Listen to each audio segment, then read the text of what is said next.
think so. Are we He's going to be late. excused? Okay. All right.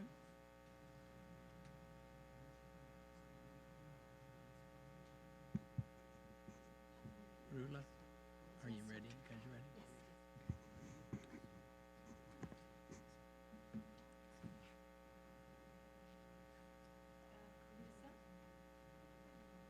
Ladies, are you ready? Okay. The meeting of the Planning Commission and Airport Zoning Commission for October 2nd, 2019 are called to order concurrently at 6:05 p.m. Pledge of Allegiance will be led tonight by Commissioner Richard.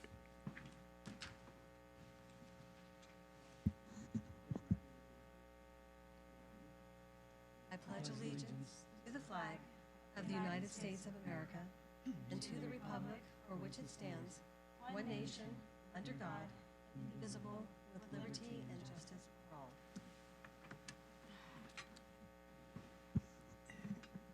Thank you. Would the Secretary please call the roll? Commissioner Richard?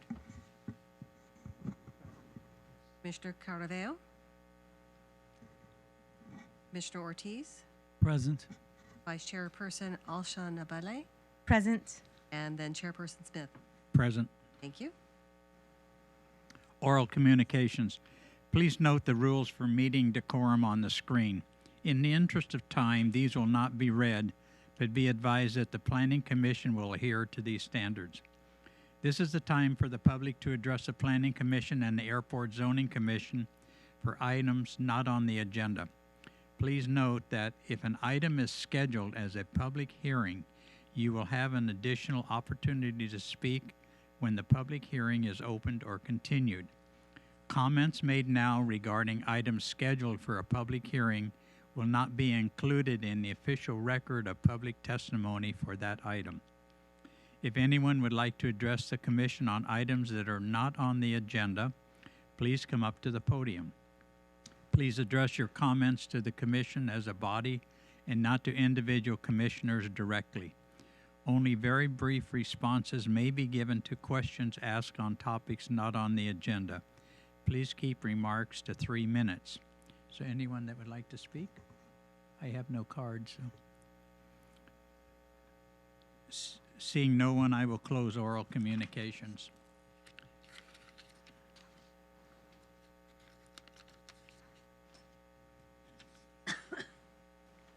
Next item is Planning Commission and Airport Zoning Commission consent calendar. There are no items tonight. So I will recess the Airport Zoning Commission and we'll move to the Planning Commission consent calendar. And we have no items. Next item is continued public hearings. We have no items for tonight. And new public hearings, we have none. So I will recess the Planning Commission and call back to order the Airport Zoning Commission. Airport Zoning Commission consent calendar, there are no items. Airport Zoning Commission new and continued public hearings, there are no items. I will call back to order the Planning Commission concurrently with the Airport Zoning Commission. Administrative items. Item number 1, discussion of the role and responsibilities of the Planning Commission. Madam Secretary? Thank you, Mr. Chair and members of the Commission. So I don't know how long it's been since you've had any discussions about your roles and responsibilities, but we were talking about it the other day and we felt that with a new member, a newish member, and several who have had a lot of experience, that it's always a good idea to have a conversation to talk about what the municipal code requires, what the state requires, and just generally how you conduct yourselves as a body as you represent the community and ultimately the city in decision making. So I'm pleased this evening that we're able to bring a kind of a discussion to you that will feature both our Assistant City Attorney and also our Senior Planner. I told them maybe they need to coordinate it to music, but I'm not sure that they did. But we'll try to keep it more of a conversation rather than a presentation. So if you have questions as we're going through the presentation, just feel free to jump in. I think we're ready to just make sure that it's a free flow conversation. All right, and with that, I will pass it over to Melissa. Thank you. Thank you, commissioners. I want to thank you in advance for your attention. I know a lot of this is, it may be a repeat for some of you, but it is important to just have the conversation. This is your time to ask questions. You can wait until the end, or please stop us, because that always makes things much more interesting when you have those awesome questions in the middle of the presentations. So with that, let's get started.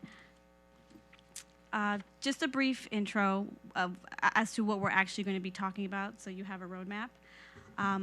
Land use, obviously, this is your area, this is your subject matter. So we'll talk about what land use is. We'll talk about general plans, specific plans, and zoning, the zoning code. We'll also touch a little bit upon CEQA. It's important that you know what CEQA is. Obviously, staff is the one who is making these recommendations to you, but you should know what the process is. So we'll talk a little bit about CEQA. Obviously, we'll talk about the Brown Act, which I've said it before, it's kind of my favorite law. So very important to follow it. I can't get into every aspect of Brown Act, obviously, but we'll hit the big ones. Every conversation about, every presentation almost that is presented to a body of officials of the government has to talk about conflicts of interest. It's huge. Very complex.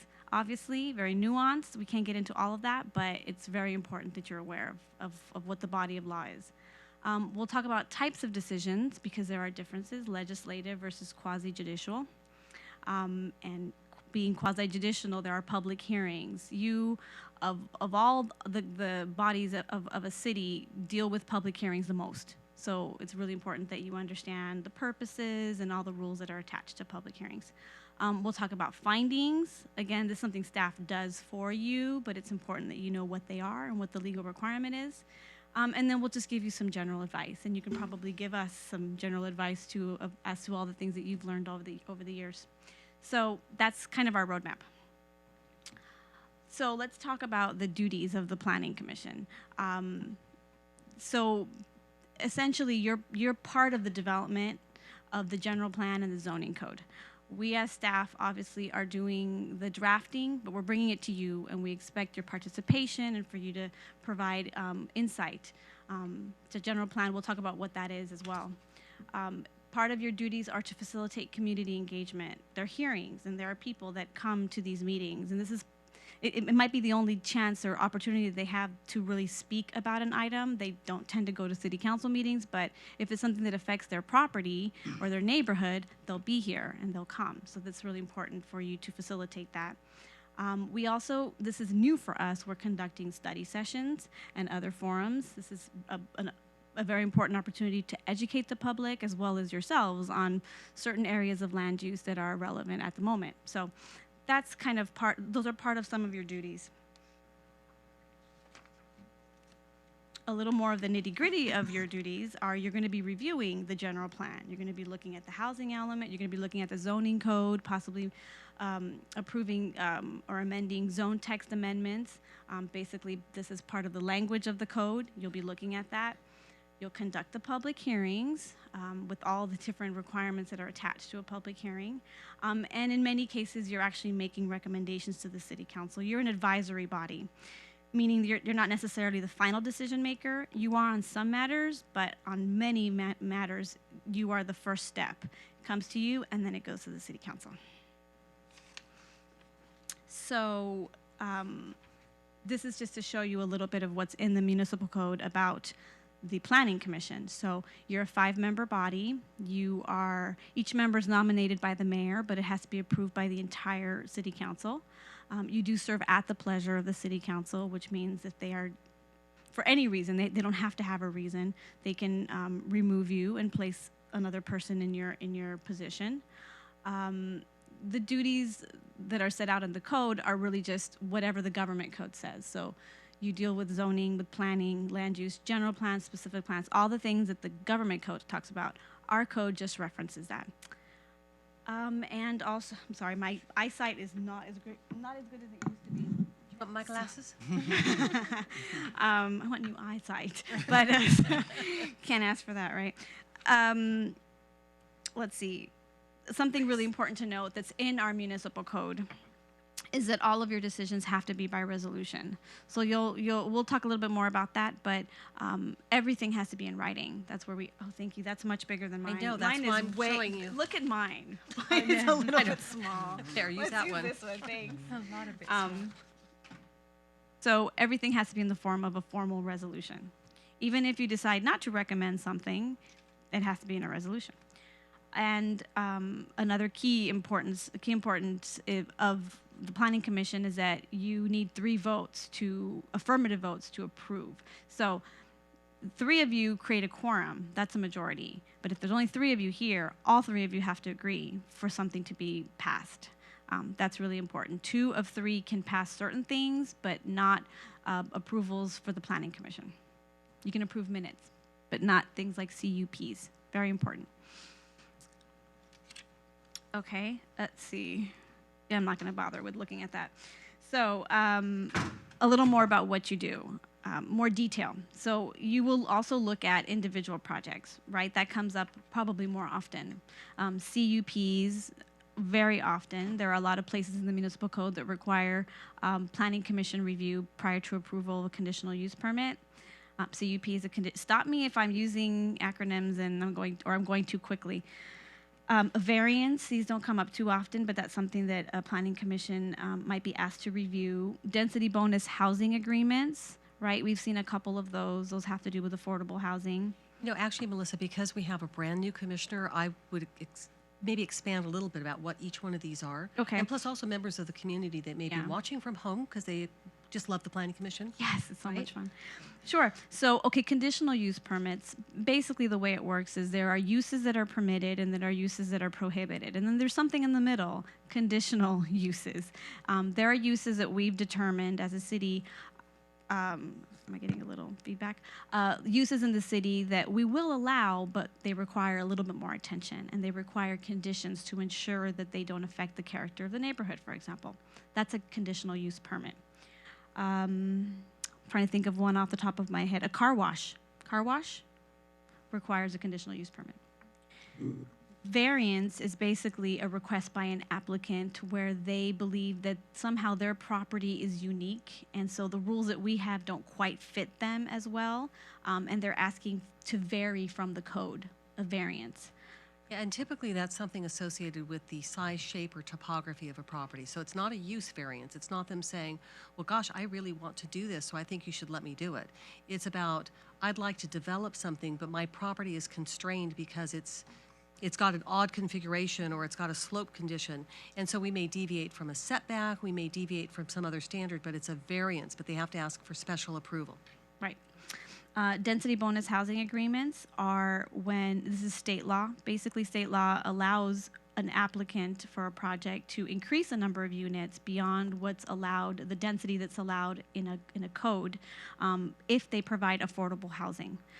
They get a density bonus. They get to have more units in exchange for making some units a certain percentage low income, lower income, median income. It depends. Senior housing is also affordable housing, and they have to enter into an agreement that requires several things: inspections, reporting requirements, things like that. We have billboard agreements. We allow billboards, but only in a certain zone. And if you would like to have a billboard in that zone, then you have to execute a billboard agreement that's reviewed by the Planning Commission and then approved by the City Council. And it's going to have a lot of different provisions. We've had a couple of them. I think we've had about 3 billboard agreements now. There's usually an exchange, some sort of public benefit that they're providing, and so the agreement actually describes that public benefit that they're getting in exchange for the ability to put up a billboard. Fence heights, kind of self-explanatory. And subdivisions, that's when you are looking to subdivide your property. You want to sell it, you want to put X number of units, and you are asking the city to take a parcel that is considered one parcel and break it down into several. And that gets a little complicated with how many units, but you also do that as well. I think we've had several track maps. We've had maps come to you guys a couple times. Primarily like condominiums. Yeah, condos. That's the best example. Yeah. So what you do with these individual reviews is you make sure that they're consistent with the general plan and that they're consistent with the zoning code. All right. So this is just a visual to show you what's in the municipal code as to some of the different decisions that you have to make. And this will be updated because we don't have site development plans, and some of the citations may be incorrect. We'll work on that. But generally speaking, these are some of the decisions that you make, and this is their process. Recommendations are done by the planning director. You may approve or you may recommend, and then the council might be final decision maker or maybe an appeal body.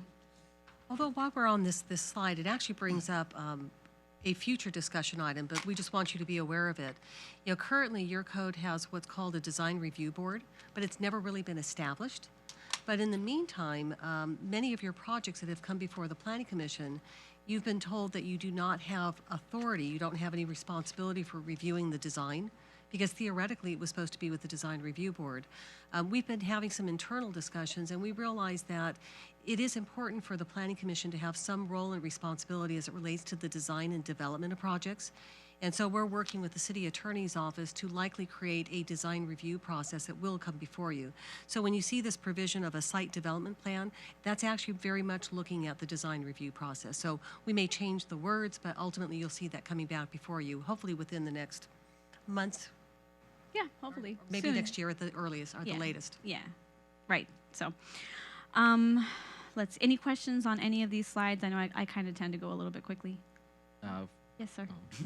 Oh, see, I knew I went quickly. Sorry, I knew it. For the design review process, is there any kind of process now that we have for it? There is. So we do have, it's in Title II, we have an actual design review board that's established on paper. And it says, it has regular meetings. It provides who can serve. And we actually have design review guidelines in our zoning code. But we have not had enough applicants for the design review board. And granted, we did make it a little specific. We wanted to have one architect, one design professional. We kind of laid out who we wanted, and we just haven't been able to get the applicants. So that's why we're thinking about changing that. And instead of having a separate body, we may have the Planning Commission go ahead and do that, which is very typical in a lot of cities. They do the architectural reviews, they do the site plan reviews. That's part of their duties. We just happen to have we established a design review board, a separate body, and it just hasn't really materialized. And in addition to that, we have an administrative review process. So anything that comes before the Planning Commission, it gets reviewed internally and compared to our existing development standards. And so, 10 out of 10 times when you see a project before you, it has had some design review. It just hasn't had a formal board that's separate from staff or the Planning Commission take a look at it. Right. Any other questions? I just had a comment, if you don't mind. Madam Secretary, could you bring your microphone a little closer and Hardy? I can certainly do that. Thank you. Please. Thank you. Okay. Okay, and with that, actually, we're going to talk a little bit more about land use, which very appropriately, we're going to have our senior planner, Christopher Palmer, talk about that. Thank you very much. You're welcome.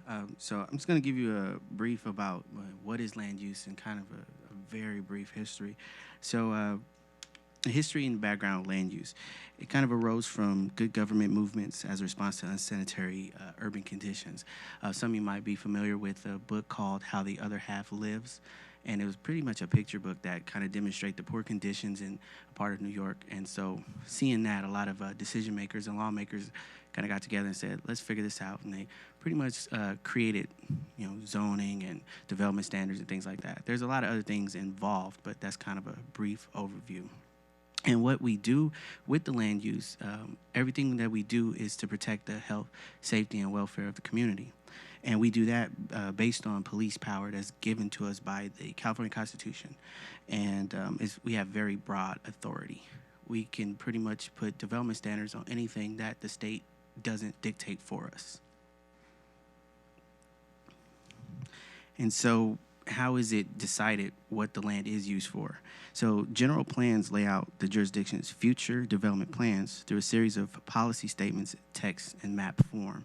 I'll show you a sample of that in just a moment. And then specific plans are a step down from general plans, and they have a special set of development standards that apply to a particular geographic region. So the last specific plan that was adopted by the city was the Green Line Mixed Use Specific Plan, which is 234 apartment units with close to 6,000 square feet of retail at the bottom floor. And so that's located on Crenshaw and in between 120th and El Segundo. And the zoning is what really dictates every piece of property in the city, and it provides detailed land use and design regulation. So the zoning would tell you how high, or the height, the max height, the setbacks, the number of parking requirements, the colors. It gives you all the detail and the development that's required for a particular zone. And also all the different types of uses. Correct. Thank you. Other planning documents, you've seen them, most of them, in different names. They have master plans, area plans, vision plans, but these aren't defined by law, so we pretty much dictate those. So on the screen, you have a picture of the city's current general plan. And so the colors represent the different land use designations. So where you see the yellow, that's residential. You see a darker version of the yellow that looks a little orange. That's a more intense residential area. The blue is industrial, and the red is generally commercial. And the general plan is the bedrock of everything we do. We have to have a general plan that's up to date and that's forward-looking. And it pretty much lays out exactly what the vision and the plan and the goals are of the city as established by the council. It's supposed to last for 30 years, but at the same time, it should always be forward-looking. So if you're reading your general plan and your circulation element, which I'll give you some background on in just a moment, says that there needs to be a stoplight on Hawthorne Boulevard and 126th Street, then your circulation element is out of date because we already have a stoplight on 126 and Hawthorne Boulevard. And then it identifies important community issues, promotes community participation, and sets the ground rules. Next slide, please. So the general plan, to be a legal document, is required to have 7 mandatory elements. These elements are the land use, the housing, the circulation, conservation, open space, noise, and safety elements. So by law, these all have the same weight. No particular element is more important than the other by law. However, the Planning Commission typically sees the land use element and the housing element more than any of these other elements. So the land use element pretty much describes how the land in the city is going to be used. And so what you saw on the previous slide was a map. That's the graphic version of the text version of the land use. So if the land use element calls for regional commercial district, it's going to describe the nature of the regional commercial district, and then it'll give a graphic representation of where that area is on a map. Housing element talks about the city's vision on housing, how much housing we're going to have, what are we going to do about affordable housing, and it describes how we're meeting the goals that's given to us by the state and the county, and you will recognize that in the form of regional housing needs assessment, which you'll hear more about later today. Circulation element talks about traffic patterns and streets, and it designates what the streets are, how wide they are, what their anticipated usage would be, the vehicle miles traveled, things like that. Conservation is self-explanatory. Open space, noise, and safety, those are all elements that are required. General plan also has required content, and they also have optional content. So the optional content is, like, for example, an element. The city of Hawthorne decided to put in an economic development element because that's something that the city wants to focus on. So they have an element that describes how they're going to approach the city's economic development activities. Can I ask something? Sure. When we have a project that's an amazing economic development for the city, but you have a lot of people coming in opposition of it, where does our obligation lie? What we're going to do is present to you findings. Our findings are going to describe what our recommendation is based on our review of what the proposal is. So the first thing we're going to do is tell you that whether or not it's compatible with the general plan. Mm-hmm. Then we're going to tell you whether or not it's compatible with the zoning. And we're going to put in the more information about economic development that kind of directs what they're trying to accomplish. I can't think of a better way to say that, but once we give you all the facts, then you have to discuss it amongst yourself, and then you'll provide. Yeah, basically, when staff's providing you information through the staff report, we're giving you our professional evaluation of whether or not we think it meets the goals and objectives of your general plan, as well as any statutory or regulatory requirements that you have. But ultimately, it's like making decisions for your family. I mean, sometimes there are nuances, there are things that change that may make something appropriate on one day, but may be different some other day. So when you have community members who are bringing information to you, it may give you more information than we may have had available when we did the staff report. So it is important to have an open mind. It's important to take in all of the information so that your public record is truly full and complete. But it's also important to remember too that when you're having individuals who are testifying or maybe providing petitions, whatever it might be, I had a council member in another city who very aptly put it that we're not counting noses. It's not about how many people are there. It's really about the content, the truthfulness, the importance of the information that's being provided, and then ultimately your decision-making of whether or not it's in the community's best interest and whether it meets the requirements of the city. I mean, in certain situations, I have no doubt that the Planning Commission is only going to bring what's best. But how do we bridge the gap between what we know and the public perception? That can be the tricky part because it all comes down to communication and information. There are some people who frankly just don't have the information, so it's hard for them to have the same knowledge that we may have. So during the public hearing process, that's an opportunity to share that information. So I encourage the Planning Commission, especially when you know that there are community members who are coming from a distinct perspective or that they don't know certain information, make sure you ask questions, make sure you help you get the information before the community. Because a lot of times it's misunderstandings. Yes. Right? Yes. And in other cases, it may be that they just don't like certain things. Sometimes it's politically geared. What is it? Sometimes it's politically geared. Oh, it Sometimes can you have be. one person that just Sure. routes up a lot of people without understanding the full picture. And I mean, it saddens me to see that the room is full and they have no idea what's going on. They have no idea how much is going to benefit the city. Right. And then our obligation, if we approve it and then they still don't see the full picture. So I just wish that there was something that can be done where if it's something that can affect a lot of people, where we can invite them to speak about it earlier or have a question and answer session where all their questions are answered. They have the full picture, not a certain narrow point Right. of view. So I just wish that something like that can happen. Well, and one thing to remember, with most public hearings, you have the ability to continue public hearings if you think there's more information that needs to be garnered and provided. You can continue the public hearing if you think more community outreach is needed. So there's lots of things that you can do, but ultimately you may have some deadlines where you have to make a decision. Right. So through the city attorney's office and through staff, we'll help guide you through that process. But ultimately, you're kind of taking the temperature of the community too. And so if you feel that the project's not ready yet because there's more information or more discussion, by all means, we can do that. Sometimes your applicants aren't real happy because they don't want to continue coming back. But you have a larger role to play. It's not just about making a decision on a project. It's also making sure that you're community building, right? That you're making sure that the community as a whole understands the vision and or the decision making.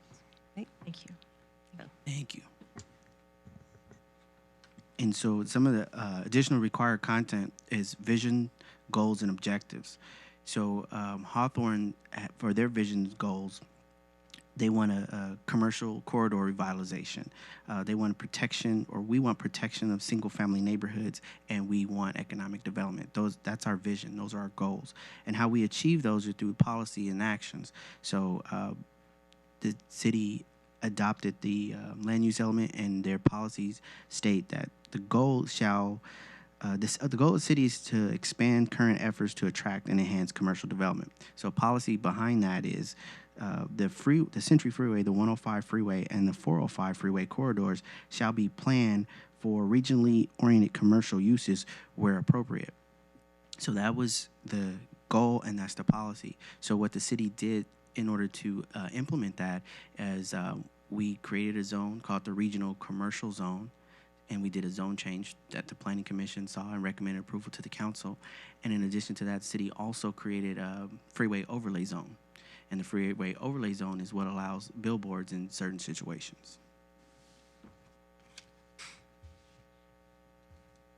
So Title 17 of the Municipal Code is the zoning ordinance. And the zoning ordinance implements the general plan. And we talked briefly about it, but it talks about the allowable uses: residential, commercial, industrial, the building size, landscaping, permissible signage, parking requirements, and other development standards. That's what you'll find in your zoning ordinance. Right, and the commissioners, hopefully you've all been able to find the zoning ordinance on the city's municipal website, because we do have that available as a public document. So we encourage you, when you're just doing your general research, or if you're just, looking to get some nighttime reading, you can go on the city's website, and the entire municipal code is there, including the city section on zoning. But you may find that of interest when you're actually kind of seeing how the pieces come together. But by all means, if you have any questions about where to find it, we'll help you with that too.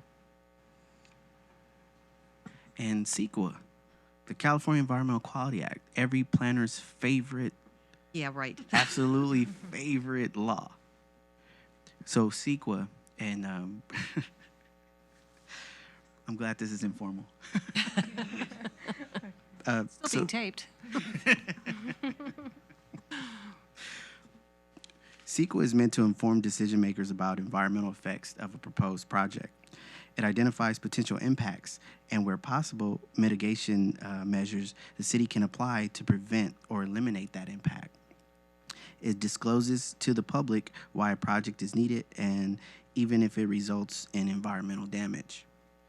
It enhances the public participation in decision making, and it does not prohibit a jurisdiction from adopting a project. So even if there's a big project and there's an environmental impact report and there's potential environmental harm. An example of environmental harm is there's a vacant lot, and all of a sudden there's a 7-story building that's being proposed to be built on that lot. That's going to be an impact, because surrounding neighborhoods are used to not seeing a 7-story building. Maybe some buildings in the vicinity or have shade where they didn't have shade before. Those are environmental impacts. But what the city is charged to do in those situations is adopt something called a statement of overriding consideration. So what that means is the merits of the project outweigh the potential environmental harm. Probably one of the most typical things that you find in a built-out city is impacts on parking, right? Because you have intersections that operate at a certain level, and you expect when you have new development, there's going to be a few extra cars, but sometimes you may have, for example, a retail shopping center where all of a sudden, Christmas season, you've got millions of people coming to shop. Well, obviously, you can't design for that, and you are going to have a significant impact. That's a typical finding of override, because the economic ability to have that retail is so much more important than the short-term impact. May I? Yes.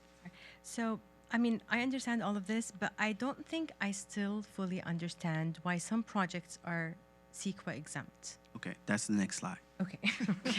Good question. Well, I still, yeah. So when we evaluate a project based on the environmental assessment, you have basic CEQA documents. The first one that is the most commonly used is a categorical exemption. Mm-hmm. So the categorical exemption is basically a list that the state provides, is these things won't create environmental damage. And mostly because it's infill, mostly because it's a small project. Mm-hmm. So infill development, and what the state considers infill development, is something that is already compatible with the general plan, something that is already compatible and consistent with zoning and is less than 5 acres. So with a built-out city like Hawthorne, if someone comes in for a car wash on a 20,000 square foot lot, car washes are permitted per the zone, it's likely exempt. But then there's sometimes we'll take a look at it and we'll do an initial study. And the initial study takes a look at maybe about 15 aspects of environmental damage, including the land use, the planning aspect of it. And we have to determine whether or not it'll have a significant impact, or no impact.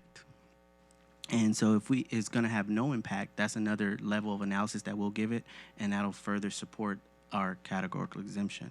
If we do the initial study and we say, well, you know what, it's going to bring traffic that is unavoidable.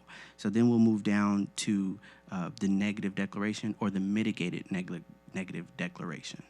So the negative declaration says that after reviewing all the aspects of the project, it's not going to have any impact. Most of the times you'll get a negative declaration if it's a simple change of zone. If the change of zone is going from local commercial to general commercial, and there's no project being proposed, no development, is just language is changing, that's typically not going to be impactful, because anything that comes in after that is going to have a separate sequel review if there's a project that's proposed. And so that's a negative declaration. It's a statement saying that there's no environmental impact. Then the mitigated negative declaration is saying that this project is not going to have significant harm is if you impose these mitigation measures. The commission sometimes gives, so like, for example, a condition of approval could sometimes be a mitigation measure. There was a project that came before the commission a few months back, and one of the commissioners wanted to add a condition that the alley be blocked off so that cars don't exit into the alley. So the potential impact was the traffic on the alley that the commission wanted to avoid. So the mitigation measure is to block it off or put signage that would avoid that impact. Okay. Thank you. And then the granddaddy of them all, the environmental impact report. The environmental impact report happens when there's going to be significant environmental harm. And it's about a 236-page document that's going to explain what the project area is, the site conditions, everything that's existing, what the proposed use is, alternatives to the project, the choice, and everything that's involved in the project. And then it's going to have that statement of overriding considerations to say why we're considering and adopting this if that's what the council does. Is there any? And not all environmental impact reports need a finding of override. Most of them do, but occasionally you can find that a project gets modified and/or there's mitigation measures that are identified so that it becomes less than significant with the conditions added. But generally, your environmental impact reports are for your much larger projects. I think for Hawthorne, it's probably been some of your larger specific plans. But when was your last EIR that was done? I want to say for the Green Line mixed use specific plan. Right, because it was a large enough project that you had to evaluate it, because you couldn't estimate just based on the information in the application. You needed to have more technical studies in order to make sure that there wasn't something that needed to have mitigation. And I will note that there are things that get evaluated that are a little bit beyond what you would normally expect, because we also look at climate action plan, we look at population, we look at impacts on schools. So there are things that you may not be directly responsible for, but we're doing it on behalf of potentially other agencies that would have an interest. Right. And Quick question.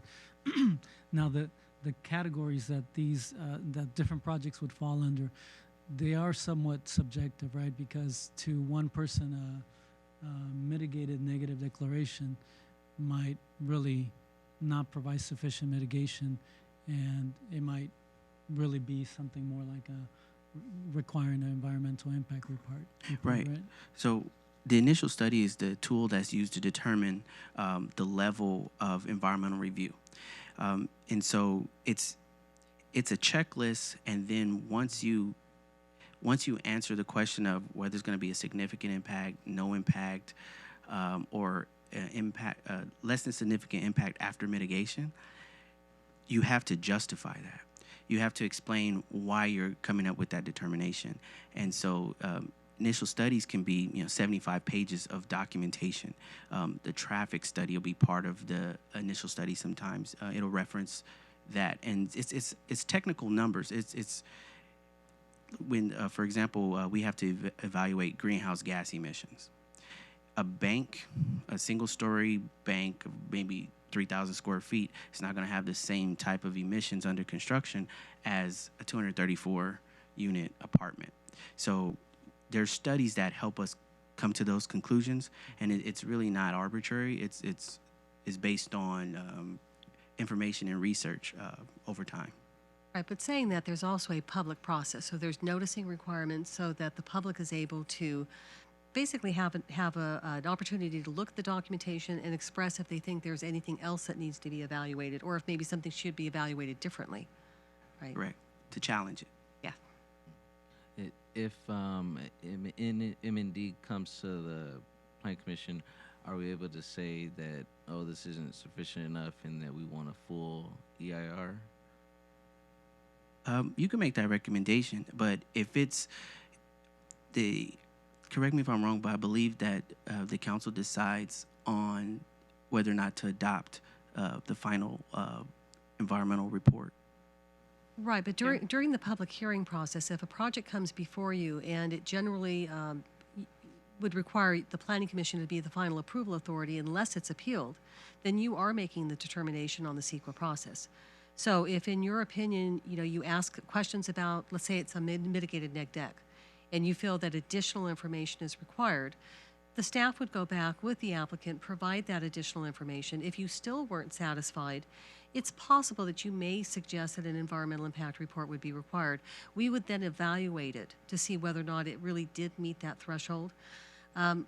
The commission does have a lot of jurisdiction, but on the other hand, we have to be mindful that we're meeting correct process and procedures as well.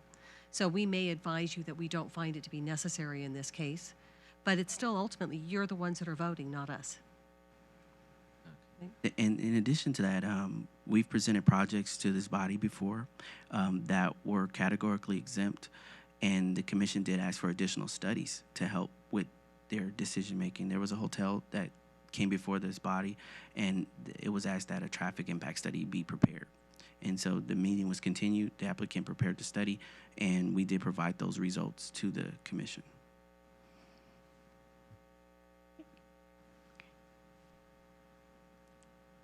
Is it my turn? I think it's my turn. There you go. Okay. Any other questions about CEQA before we move on? Okay. Okay, great. So let's talk a little bit about the Brown Act.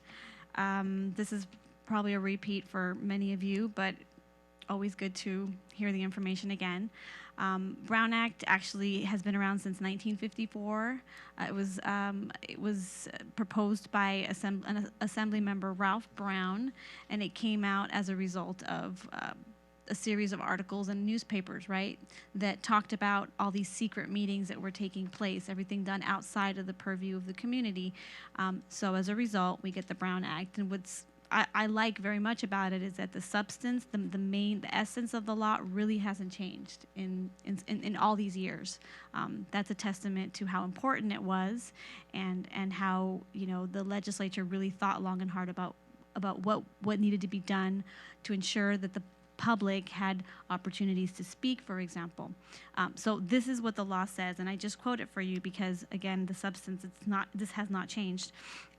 All meetings of the legislative body of a local agency shall be open and public, and all persons shall be permitted to attend any meeting of the legislative body of a local agency, except as otherwise provided. We'll talk about what meetings are, because there's certain definitions in the law. We'll talk about what it means to be open and public, and what a legislative body is. We won't talk too much about that little part at the end, except as otherwise provided. But just so you know, for your own edification, that's referencing closed sessions. In City Council, there's a lot of closed sessions. Everything is open and public unless we, the legislature, tell you otherwise. And the otherwise are all those situations that call for closed session, where it's litigation, for example, if we do any bargaining or purchases of property, things that kind of need to be secret, Legislature understood that there were certain situations that dictated that. So let's move on to exactly what we're talking about. We're talking about legislative bodies, right? That's the city council. It's subordinate boards and commissions, of which you are members, planning commission, those that are created by formal action of the city council. Also, in some cases, standing committees that have a continuing subject matter jurisdiction and have regular meetings. Those are also subject to the Brown Act. What's a meeting? Well, there are certain elements that are established by the law. Congregation of a majority, or quorum, right? We talk about quorum all the time, of the members. And actually, even before you are officially sworn in, you are still considered a part of the majority, or part of the body, that at the same time and place hear, discuss, or deliberate on an item that is within the subject matter jurisdiction. So I'll talk a little bit more about each one, but the important part is to remember that quorum, there are 5 members here, so a quorum is 3. It's just basically a majority. Quorum just means majority. Meeting at the same time and place to hear, discuss, or deliberate. It doesn't say you have to take a vote or take a particular action. Even listening, hearing, discussing, hearing can still be a violation of the Brown Act if it's not a noticed meeting. And it's got to be something within the subject matter of the body. In your case, it's land use. Obviously, for city council, would be much broader. So, what can't you do? There are types of meetings that we've called serial meetings that are illegal. They, just to give you a definition, they are direct or indirect communication employed by a quorum to develop what's called collective concurrence as to an action to be taken. The best way to tell you what a serial meeting is, explain it, is to tell you by examples. So 2 examples of what a serial meeting could be are what's called a hub and a spoke. And it's kind of what it sounds like, the hub in the middle and then spokes coming from the hub. That's when you have one person that's kind of facilitating discussion among a majority. You have one person that goes to one planning commissioner and says, oh, this is what we're going to talk about. This is how you should vote. How are you going to vote? That the member tells them, and then they go to a second person and then to a third person, communicating the vote or the inclination of the rest of the members. That is an illegal serial meeting. You're not located physically at the same place, but you are communicating. Then there's also telephone or email chain, which is also what it sounds like. It's when A talks to B and then B talks to C, and that's a quorum. And essentially, you've had a violation of the Brown Act if you've discussed something that's coming up. And if I can comment on this, this is something that occurred quite often when people just started using emails. Oh, yes. Because they would forget and they would say, okay, let me put all of the commissioners on the same email, and we would email out the agenda to you, and then you'd all start responding, but everybody would be getting your response. And all of a sudden it's like, oh my gosh, we just had a serial meeting, right? So now you'll notice when you get any correspondence from the city by email, we blind copy you. So you don't have the emails of your other commissioners, so you can't accidentally do that. Right, yeah, that's really important. And I just misspoke, and I'm going to correct myself. I said something that may be upcoming. It doesn't have to be something that's going to be on agenda. You could be discussing something that's within the subject matter jurisdiction. It doesn't have to be something that's on a meeting that's coming up for you to violate the Brown Act. But yeah, that's really important. We usually do, we try to tell everyone, don't ever hit reply all. But we do blind copies now to prevent that. But there was a city recently in the last couple of years, I want to say about 4 years ago, in our area that had that problem, and they had to cancel their meeting and remove that item and do it all over again. Okay, so what I've told you what you can't do, this is what you can do. You can have individual briefings with staff. That's one-on-one with staff. That they are unidirectional, meaning it's staff. We are giving you factual information. We're explaining the project. We're giving you the details. Your participation is asking questions. Obviously, you can do that during meetings, but if you would like to meet with us prior, that's happened, and you can do so, and we can answer your questions. We won't share.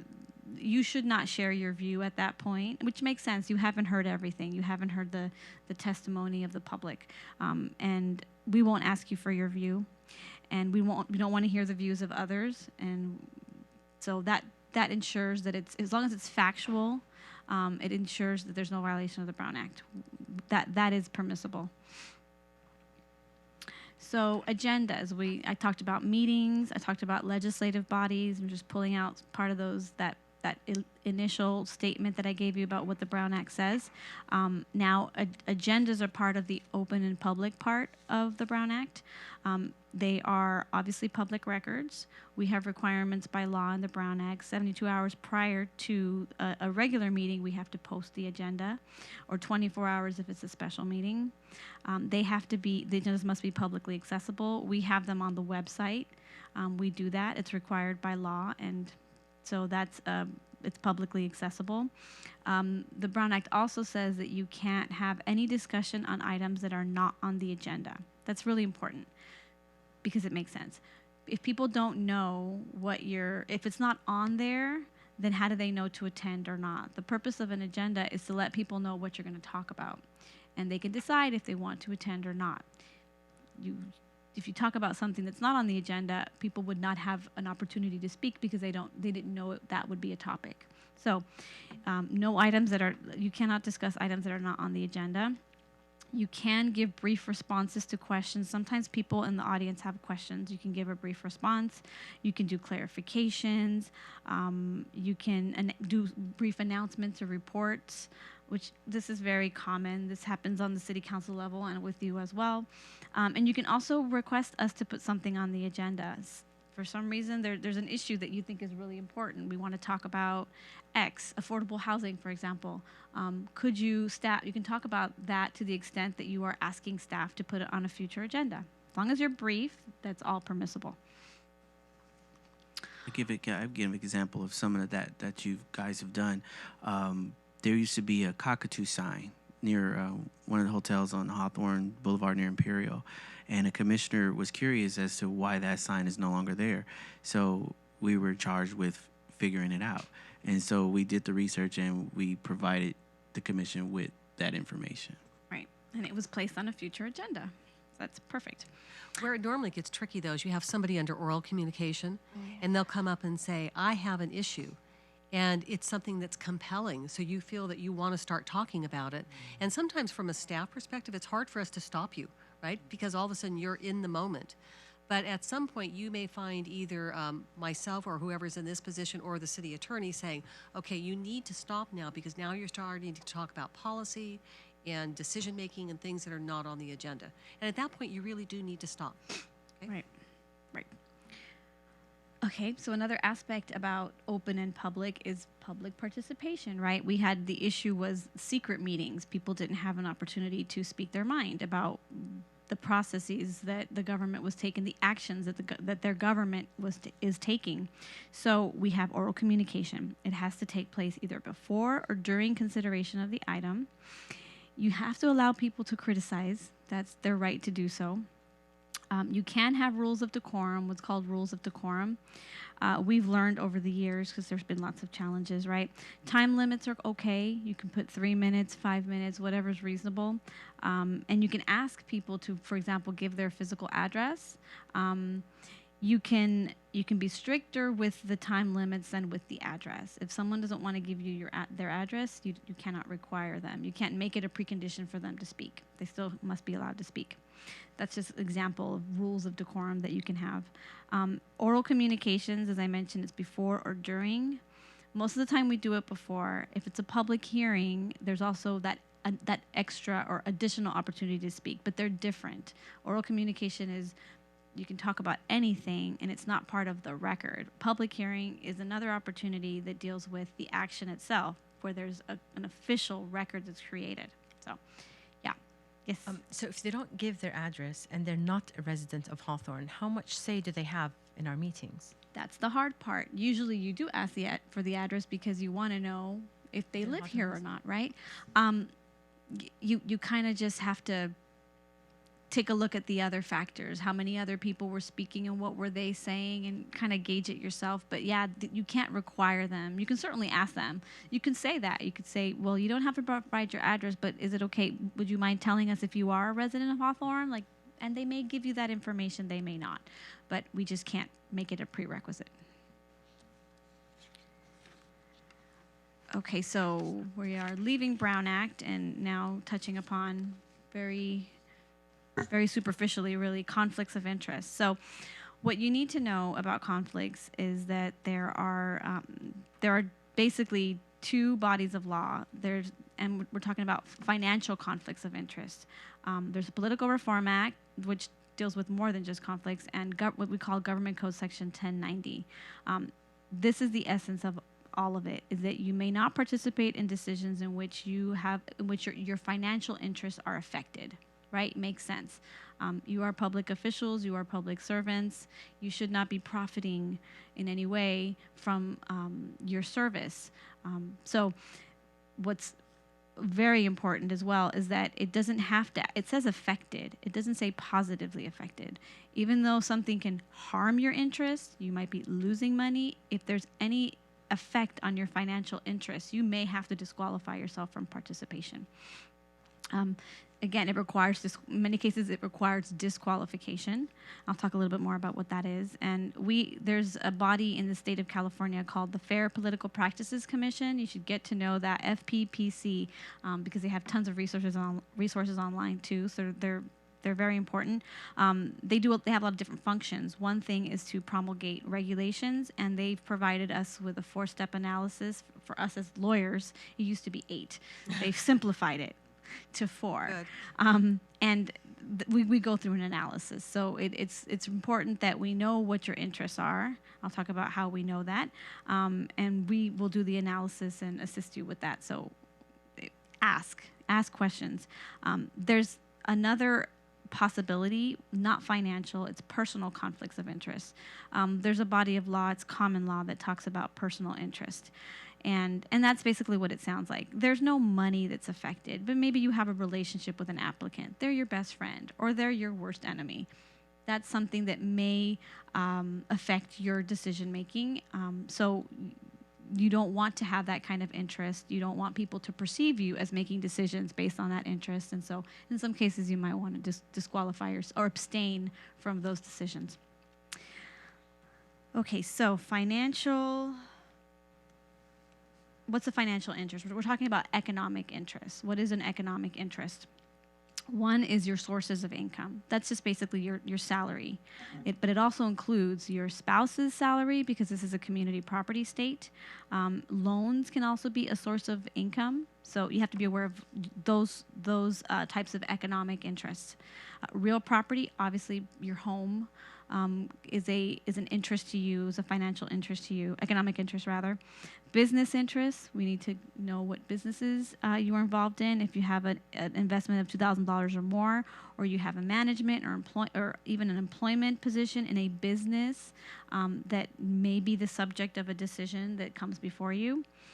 You also have to even look at not only the business itself, but what real property does that business own? Is there a property that's near where the decision's taking place? You have to think about your customers or your clients of the business. There was a city I worked with many, many years ago whose mayor owned the only UPS store in the entire city. Everybody used that UPS store. So it was very difficult because lots of the applicants, they were clients of the mayor. So we had to try to work things out, and he had to disqualify himself in many, many circumstances. So keep those things in mind, business interests. Gifts over $500 that you might receive within 12 months prior to a decision is also an economic interest. Someone or a source that has given you gifts over that amount. I was going to make a joke about that we don't get gifts like that, but that's okay. Yeah, let me know if you're getting gifts like that. And then there's a catch-all: personal finances, expenses, income, assets, liabilities. All that is financial, and it's an economic interest, and it's possible that there is a decision that might affect it. just a little bit more about real property, because that's really the most common, the one that you deal with the most. We actually do have a map that we utilize when a decision comes up. We know where you live, we know where your interests are, and we map it and make sure that the decision that's coming up is not close to, not within 500 feet of that, of your property. So again, I mentioned that it can be direct or indirect ownership. It can be your spouse's property. It can be your business property. It actually can be a lease if you have a tenant interest other than month to month. If you have a 6-month lease or a year lease on some sort of property in the city, that can be a economic interest. It used to be an automatic. If you're within 500, if the project is within 500 feet. I'm sorry, if your property is within 500 feet of whatever proposed project, you were out. You were automatically disqualified. They changed it and they made it a little bit more subjective, but we still think that's a great rule. 500 feet, you should not participate. And just so you know what the verbiage is, and so you know why it gets a little tricky, it asks, is it reasonably foreseeable that a government decision will have a material financial effect? So what's reasonably foreseeable? What's material? All that is laid out in regulations. And there are lots of regulations, and they can be a little confusing. So that's why it's always good to know prior if you have an interest, so that we can research it before. Right, and while Melissa said that we have a map and that we do check for these things, don't assume that we check all the time. It's your responsibility to make sure that you do not have a conflict, because ultimately, if push comes to shove, we're not the ones getting in trouble, you are, right? And you may have something that would have changed that we may not be aware of. Maybe you changed residency or you bought a rental property, right? But the qualification about the 500 feet, my general recommendation is just assume 500 feet and don't participate. But sometimes there is something really odd where it may not be a problem. And sometimes the example would be you own property on this side of the freeway, and on the other side of the freeway something's being proposed, but it's clearly not going to have an impact, clearly, right? So there may be some exceptions. Right, and the law provided for that. That's what it's for. But, you know, it's important to sometimes err on the side of caution. But it's true, we have to look at it. I had a question. Yeah. Was there something about like 1,000 foot? Was it like In conflicts of interest? yeah? We did switch it to 1,000 and then we went back. I remember something like that. Did we? I think that's for public Notices. notice. That was notice. It was Yeah. probably That having was to do with public notice. notices? Because when I was in Palos Verdes, we had to put in, I think it was 500 and also 1,000 foot radius. I think a long time ago it was 1,000. It used to actually be 300 at one point. For notices. You're talking about notices? Yeah, nothing is popping into my mind with conflicts having to do with 1,000, but it could have been for noticing. It's been 500 for quite a bit under the regulations. It has, and I do remember there was probably some distinction between where you work and where you live. There was a difference. There might have nothing's popping into my mind right now, but maybe there are some business interest. Maybe like I said, there's a lot of regulations. Nothing's coming to mind, but that might be the case. But for purposes of real property that you own, that you live in, we go with 500. Okay. I have a question. Yes. Excuse me, not a question, but it's maybe a comment. I think it'd be a good idea if you could create the map with each individual's where they live and give the map to them. Oh, well, that's a good idea. That way you can kind of Yeah. look at it and let us know if we're being accurate about it. And if there's anything else you want to add, we can certainly do that.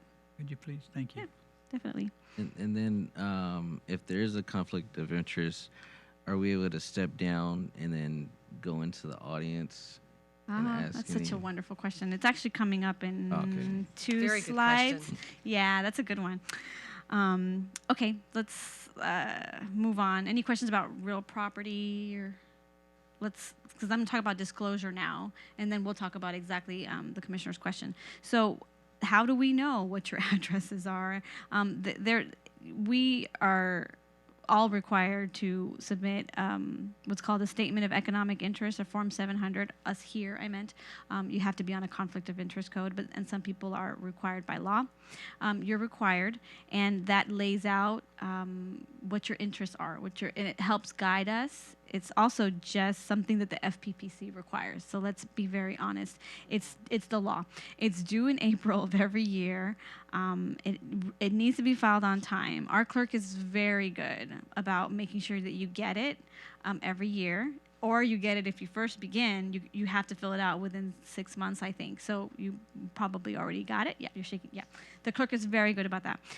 They're public records, keep in mind. So people can ask for them, and people have asked for them. So keep that in mind as well. Right, and just because it's a public record doesn't mean that you can hide information. Right. So, No, right? That's not what, So yes, just that's be right. aware of that, because we've actually had that happen with commissioners where they've gotten very uncomfortable about, well, I don't want to tell them that I own this rental property. I don't want to tell them where I live. It's like, well, then maybe you can't be a commissioner, right? Because you have to do it. Right. Let's see, disqualification. So what happens if you actually do have a conflict of interest? Well, first thing is you can't discuss or attempt to influence staff or any of the commissioners. When you're out, you're completely out.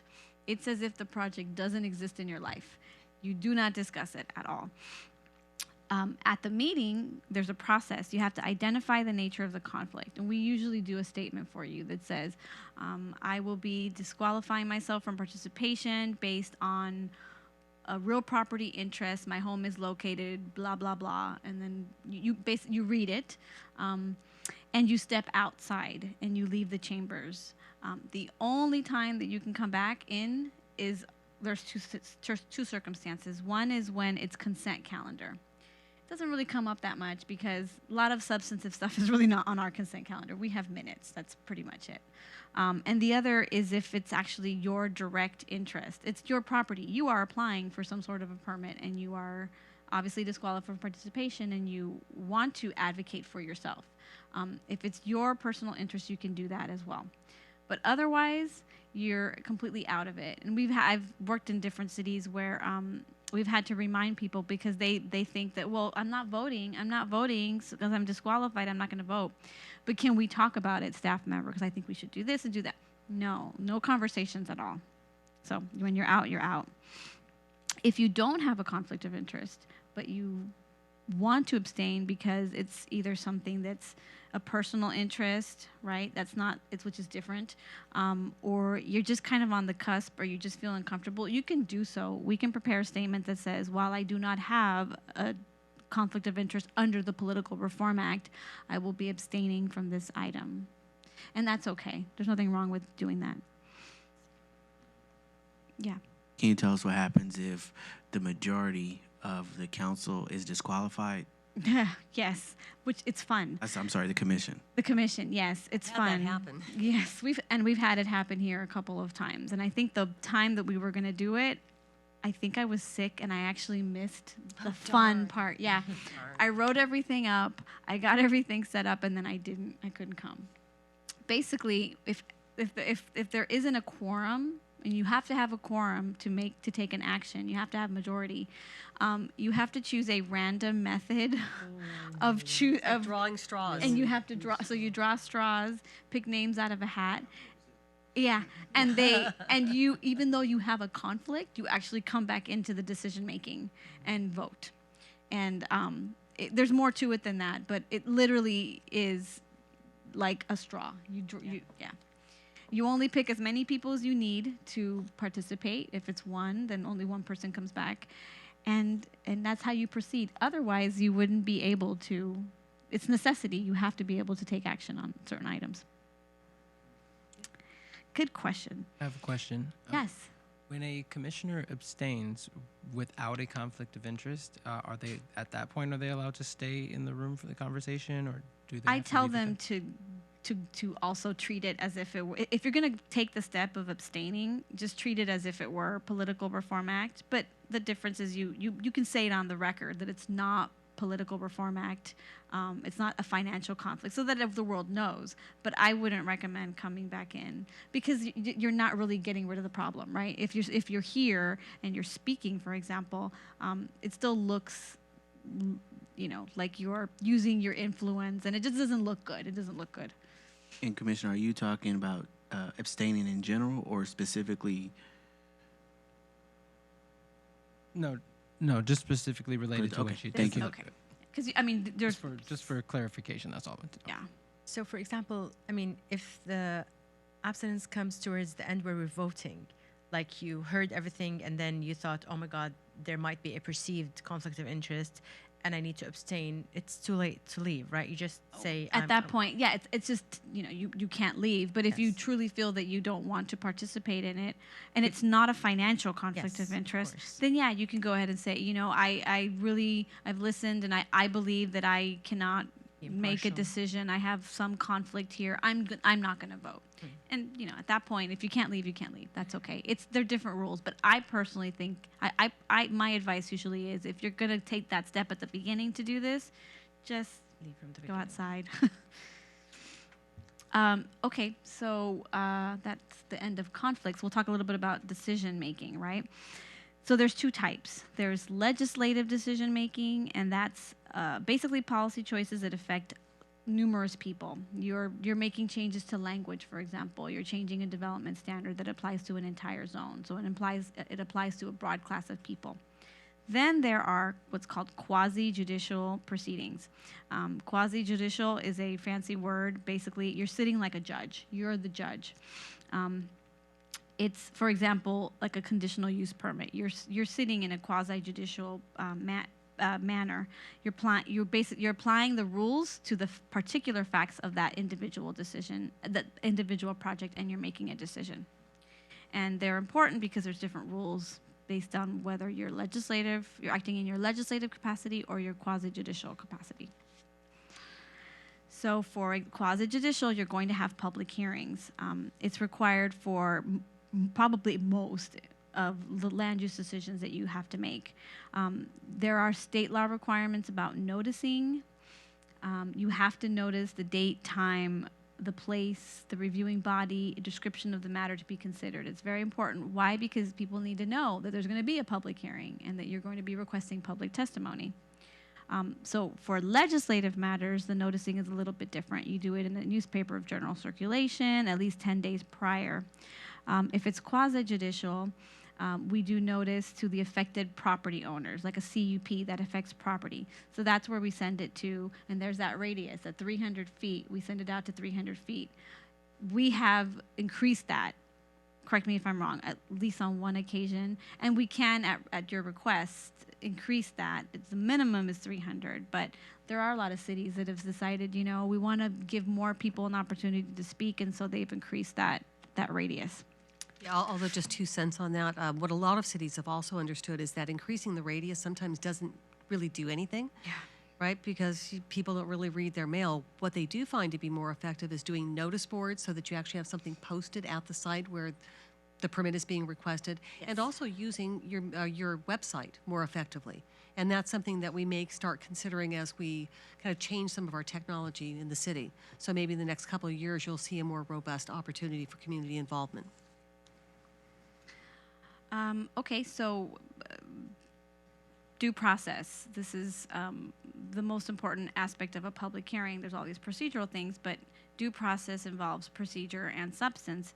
And essentially what it is, to define it, is it's notice and a reasonable opportunity to be heard by an impartial decision maker. That's giving someone their due process. And you know, the important parts of that are obviously notice, a reasonable opportunity to be heard. That's why we have applicants come and speak. That's why they get opportunities to rebut as well, and by an impartial decision maker. And that's all the different rules that we talk about not making statements that show any kind of bias or prejudice prior to hearing all of the information, because that wouldn't be providing due process. That's not an impartial decision making process. So there are steps. Obviously we have them on the script, but I thought it might be worth just kind of going over it, because each step, there are criteria, there are things, there's reasons why we do things in a certain way. Obviously, you open a hearing. That's the first thing you do. You have a public hearing, you open the hearing. You can continue it, or you can have the staff report. If you continue it, it's really important that you say, and we always do this, I'm just saying because this is something that, you know, I remind commissioners, you have to say that you're continuing to a specific date and time and place. This is a chance for me to tell you why. And the reason why is because if you don't, we have to renotice. and go through the process all over again. In theory, if you say here, at that moment where the next public hearing will be, everyone has notice because they were here. And if they weren't here, it's because they did not care about the notice. But those that are here will hear it. That's why we have to do that. The next step would be the staff report. So you open the hearing, and notice that I say hearing, not the public testimony.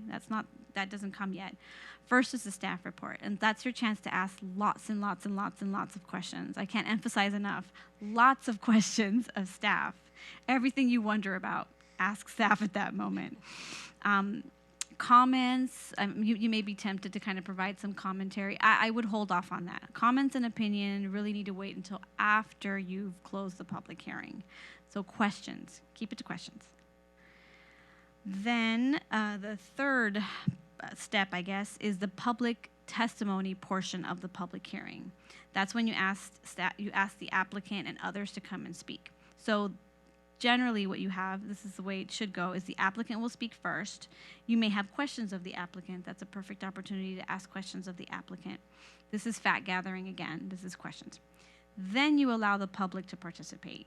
Who wants to speak in favor, who wants to speak against, or you can do speaker cards. It really depends on how many people you've had. We've had some meetings that are pretty packed, and especially at city council level. We'll have all the folks in favor first or last and folks against, just to kind of make it orderly. If there are people that speak, you have to provide the applicant another opportunity. The applicant has to have the last word. Why? Because they have to have a reasonable opportunity to present their position, and they need to rebut. If someone said, well, this is just going to cause parking problems, you can't leave it at that. Let the applicant address parking. Sometimes we do have where people want to speak again. I don't recommend it, but if you do, just keep in mind, you let them speak, then you have to let the applicant speak again.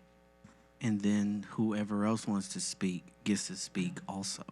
Then it goes Not just on the and one person on and that- on. Yeah, when you open it up, you got to be fair and open it up to everybody.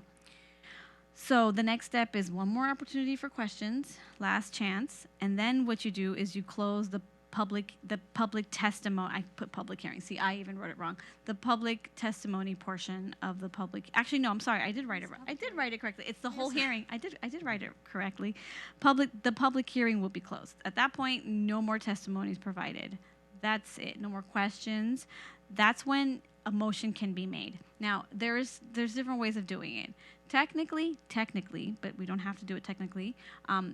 A motion needs to be made in a second, and then you discuss and deliberate, and then you vote. But in some cases, a motion is made, or a motion is not made, but you want to go ahead and start giving your comments and your concerns, or like with your comments and your opinion, and that's fine too. As long as at some point, after the public hearing is closed, you are providing your opinion, and a motion is being made and seconded, and a vote takes place, it's fine. I don't know how much more. Are we good on time? Because I was going to get into some detail here, but no, I maybe have not. a quick question to Yes. clarify. So when the public hearing is closed and they bring it to the commission level, are they still allowed to ask questions of staff or the applicant at that time? No, really, because in theory, you've already gathered all your information. You're ready to vote. You're ready to just go ahead and make your determination at that point. If you do want to ask, it happens. Oh my does. God, I forgot to ask you this question. What we should do is say, okay, that's not a problem, Chair. Let's open up the public hearing one more time to allow for that question. Go ahead, Commissioner, and then you ask the question. Yeah, and just remember, it is not a problem to reopen the public hearing. Yeah. So if you have a question and you realized, I really needed to ask Chris something about the setbacks, that's part of the public information that you need, the public record, in order to make the decision. Mm-hmm. Better to have it than to realize later, oh gosh, we made a decision without having the findings. Right. Yeah. And it's okay you can just reopen it at that moment. Everyone is still here because you have not voted yet. So everyone is still here. Let's see. So then you vote, right? Your motion, your second. Sometimes you amend the motions. That's fine. You vote. If your motion is to deny, then you're basically disapproving of our recommendation. What you should do is deny. We'll help you. Deny it, and please, staff, bring back a resolution of denial. because we have to have a resolution. If the motion fails, we don't have 3, then someone should make a motion to direct us to bring back a resolution. And if it doesn't happen, we'll still bring back the resolution because we have to have everything in writing. So a little bit more about due process. It's important. So all evidence has to be in the record. That's why we do say at the beginning, if you're here to talk about a public hearing item, you should wait until that moment. You want all the facts to be at that time, and all of it to be subject to rebuttal. You should not make statements demonstrating prejudgment or prejudice bias. And I don't want to harp on it, but obviously you just want to be fair. You may not like certain things, and that's okay. That's your opinion that you have it. But if it's better to reserve that and not give the appearance of being impartial. Of being partial. Ex parte communications. What's an ex parte communication? Because it does happen. We've had people call. Applicants might be really excited about their project and they want to talk to you about it before the Planning Commission meeting. It happens. If you want to, you can speak to them. I don't personally recommend it because you do have to you have to identify the person. You have to talk about what you talked about at the meeting. And sometimes people don't, it's not really well received in the public eye. In some cases, in some communities. So you can say no, but if you say yes, what you need to do is come back and tell us during the hearing who you talked to and the general substance of the conversation. You can also make site visits. This is actually fairly common, or even if it isn't a specific site visit, if you drive by a particular location that is going to be the subject of decision, and you see certain things, that is informing your decision. So the correct thing to do is to tell us that during the hearing. I happened to drive by the site and I saw that there was no traffic whatsoever, or there was a lot of debris and trash, or whatever the case may be. Describe what you observed. And lastly, which is very important, is you have to be present to be able to vote. So let's say you miss half of the public hearing and it happens, you're late, there's traffic. You missed the half of the public hearing, you won't be able to vote on that project because you weren't able to listen to all the information. Sometimes things are continued and there's an opportunity and you happen to miss the meeting. You can listen to the tape recording, get yourself familiar with the facts, and then on the record, come back. If you want to vote, on the record, come back and say, I'm familiar with the project. I read the staff report. I listened to everyone's comments, and I'm prepared to vote today. And that's okay too. If I may. Yeah. So if I'm late to a meeting and I'm passionate about voting about it, during the meeting, as I come in, can I ask you for like a brief overview of what happened, or do I not have the right to do that? That's a very good question.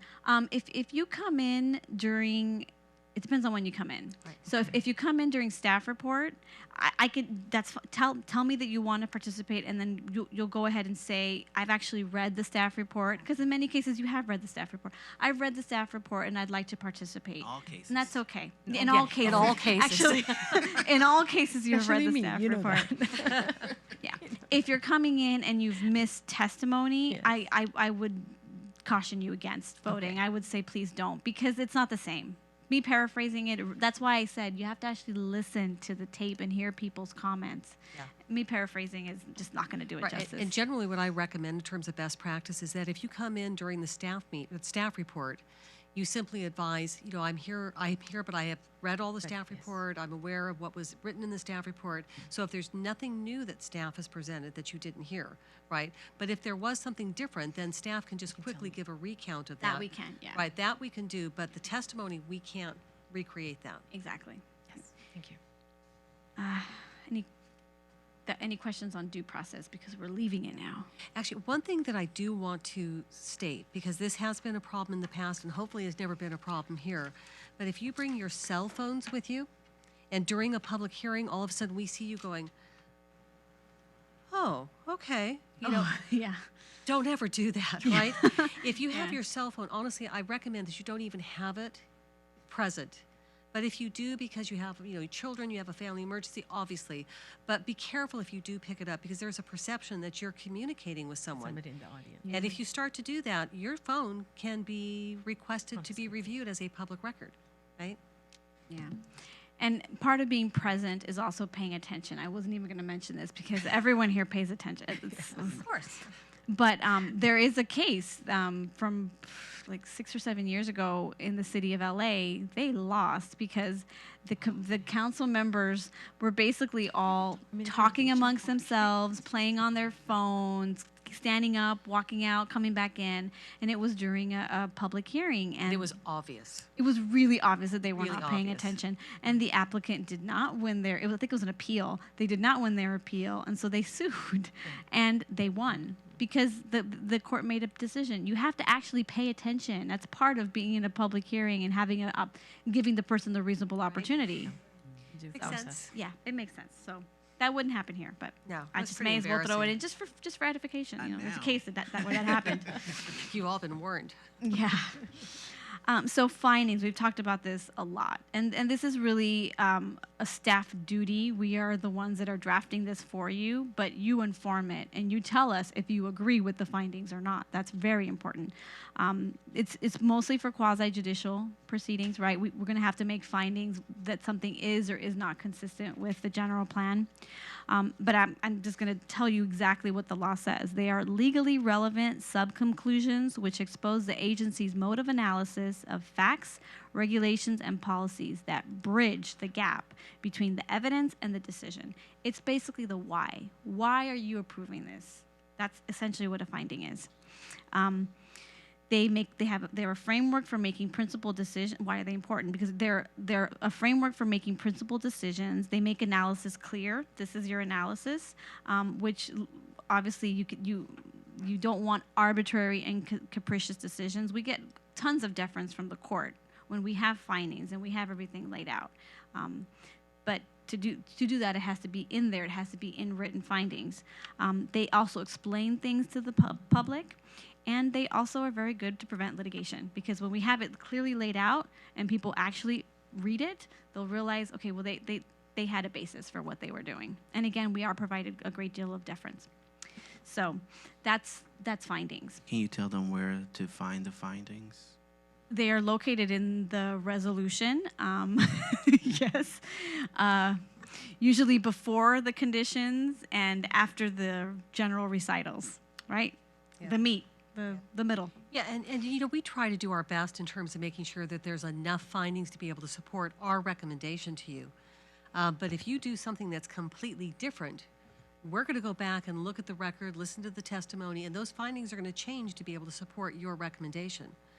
Also recognize, too, that almost all of your decisions can be appealed to the city council. Right. So those findings become a basis for the council to look at you and say, well, why did you do what you did? But the council can make a completely different determination. And again, those findings of the council will support their action. Can I ask a question? Yes. I'm sorry, I know. I'm going to go back to phone just for a second. For example, in my specific case, if I have a child with a medical condition and I have to have my phone just when I leave her with her sister, I need to know if something's happening, and I do end up picking it up, do you think there's an obligation to explain or just... I don't think pick so. it I up think and- if it's egregious is where we're Yes. worried. We're Yeah, worried I where mean, it's if I'm really all the time on it's it or- constant and it's Yeah. I mean, we've all seen it, right? Yes. Somebody walks mostly in councils, not Yes. this city, but Yeah. you know, you see it. Someone in particular comes in, and all of a sudden, this person the is checking phone their is- phone, oh. and it's really obvious that they are communicating with that person. That's what we're worried about. Or if it's constantly, but Yes. no, absolutely not. Yeah. Absolutely not. Yeah. You can look at your phone as needed because Right.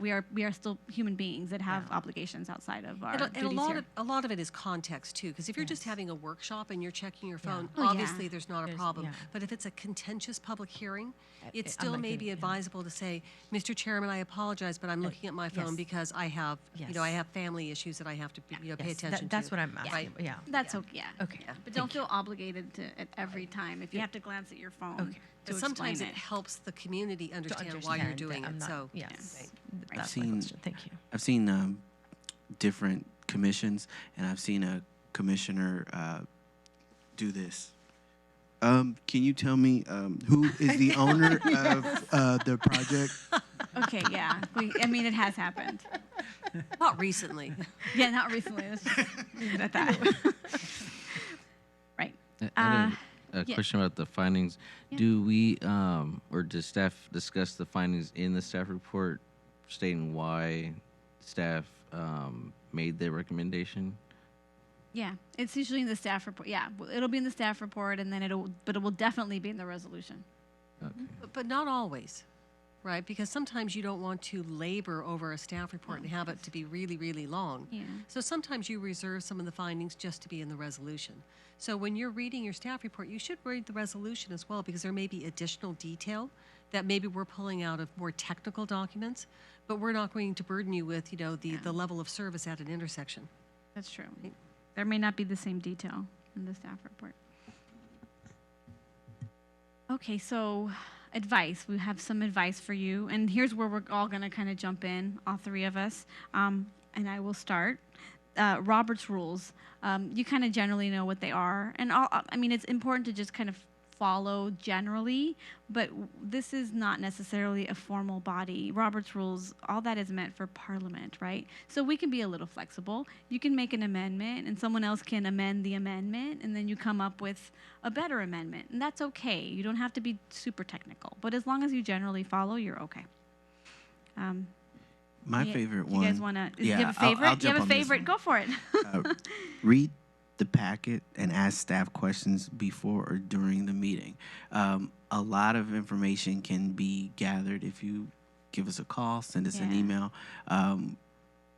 We can vet it out versus you wait to the meeting, you wait towards the end of the meeting, and then you ask a question that may need additional research. There's a lot of information that there's a Oh, lot. you're done. Time's up. Yeah. We're That's here to really help. important. Yeah. Yeah, that's true. Let's see. I'll do the next one then. It is okay to explain the process to the public or to ask us to do it. If you're looking out there and there's rumblings and you think people need a little explanation, that's okay. You can do it, or you can ask us to do it. Secretary, can you please explain why we're doing this? That's perfectly fine. That's okay. And Commissioner Alshanable, you asked the question before about when there's a conflict, when the public thinks a certain way and the information says something else. You could listen to the community, and I'm a commissioner myself, and you could do what you like, but I think that when you explain what kind of led or informed your decision, you're kind of released of that pressure of someone disagreeing with a decision. You have the findings, you have the general plan, you have all the evidence, and then you could just kind of chime in and say, this is why I voted a certain way, positive or negative. Thank you. Right. And if it's something controversial, for example, and we know it's going to be controversial, that's why it's also important to read it and ask us beforehand. We can actually bring in copies of the law. I have the municipal code and I can always look it up, but if you tell me beforehand, I can bring in whatever body of law is applicable and I can read it, for example. If you communicate with us prior, we can kind of do that for you, and it makes you look good, it makes everyone look good, and everyone understands it, and it's helpful. And I'll just read the last bullets on the second to last slide. A good planning commissioner should also have an open mind to listen to new ideas, an ability to see both the strengths and weaknesses of proposals, critical thinking skills, leaning toward finding solutions when working with others, willingness to spend time required to study materials and attend regularly, commitment to making process fair to all, and faith in the future and the ability to shape that future. Wow. Isn't that lovely? Just so beautiful. Any questions? Nothing? Okay. Well, thank you so much for your attention. Thank you. Very good. And there's bound to be questions in the future, so don't feel that this is your one and only opportunity not. to ask questions. So you feel free to give us a call, send us an email, or if there's something that we need to do on another agenda to do some future trainings, we're happy to do that too. And we're about to start another workshop, and we just talked to you for about an hour and a half. If you would like a 5-minute recess, that's fine, or if you want us to just keep moving, let me know. Well, I was going to suggest that maybe because it's been an hour and a half, And it appears to me that this next subject is really involved, then maybe we ought to hold that one to our next meeting. We can do that, or we can just do an overview, because I think from a timing perspective, you may want to know a little bit about this because there's more hearings coming up. I don't plan to go into huge detail. A lot of it is just, as I would put it, almost a shot across your bow. I just want you to be aware of it. Okay. Because as we go forward, there'll be more discussion. So if the commission is willing, we can spend maybe about a half hour. Okay. Yeah, that works. And also, you were going to talk a little bit about The agendas. in sending out the emails that are too large and we can't get them, and we can't print them and so forth. And that's directly related to this last workshop that we've had in terms of the Planning Commission having the information necessary to conduct your meetings. And so one of the questions that came up is that we're relying a lot more on emails in order to send information. And we've realized that a couple of times we've sent emails where the documents are just too big. They're not getting to you. So what we'll be doing in the future, you'll find that all of the information will be uploaded onto the city's website. So you, as well as the entire world, will be able to review what's on your agenda and all of the staff reports and attachments. So we'll be sending you emails so that you can properly review the documents before you come to the meeting. Then you'll be able to print out those pieces of information that you want to have physically with you at the meeting. We will also make sure that there's a full and complete copy of the entire agenda with all of its attachments available at the meeting, so that if you want to, maybe you just printed out the staff report, but you realize, Exhibit 3, I'd like to see that again. We'll make sure we have a copy for you so that you can look at it. And then if anybody else wants to, we can just pass it around. Because it is important to make sure that you have everything available. The other thing that you might want to do, if you're interested, is if you have an iPad or a tablet, you're welcome to bring that with you, because again, everything's on the website. So you can actually bring it up in front of you and you'll be able to scroll through and see everything if you don't want to print everything out. So if that's helpful information, hopefully that will be what we're doing in the future. But if you have a particular need where you need something printed out, just let us know in advance and then we can bring it to the meeting for you. Okay. All right, thank you. Thank you. I suggest we take the 5-minute recess. Yes, so? Yeah. Go ahead. Thank you. Very good.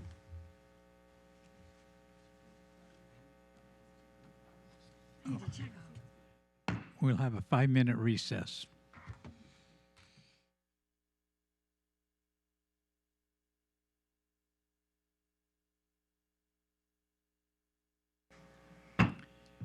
We will resume Planning Commission meeting. Okay, so You're up. the next item on the agenda is a discussion of the RENA process. And this is an item that we brought to the City Council very recently.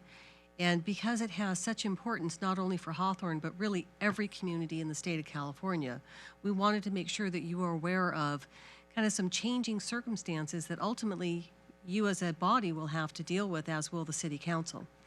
So let's talk a little bit about the RENA. So the purpose of the RENA is really to identify the regional housing needs assessment. How do we address the amount of housing that needs to be produced because of changes in population? And so the slide that you see here basically talks about how there's been growth in our population, but not necessarily growth in the amount of housing that's been developed. And that's why the state decided maybe we need to intervene. We need to actually communicate more with our local cities to make sure they address these needs. Now, the last time you really dealt with the RENA was when you did your last housing element, and that was the cycle that was from 2013 to 2021. And the general process is that you have the state identifying the growth within the entire state. They then notify the Southern California Association of Governments or the other association of governments within the state, and then that trickles down to the cities. But the housing element ultimately is what you use to address the RENA. That's the document that becomes binding, that says how and when or with whom you're going to actually produce your housing. Now, for the last RENA, you were actually required to produce 683 housing units. And it's important to note that the RENA also identifies the affordability factors. whether or not you have an obligation for extremely low income, very low income, moderate income, or above moderate income. If the market were just to take care of itself, frankly, most developers want to make money, and they typically produce something that will make the most money, and that tends to be above market conditions. So there needs to be some type of incentives or programs available to facilitate housing that's available for everyone else. Just going back to the last slide, though, I will note that you can see that the majority of housing that you are required to do, though, still is above moderate.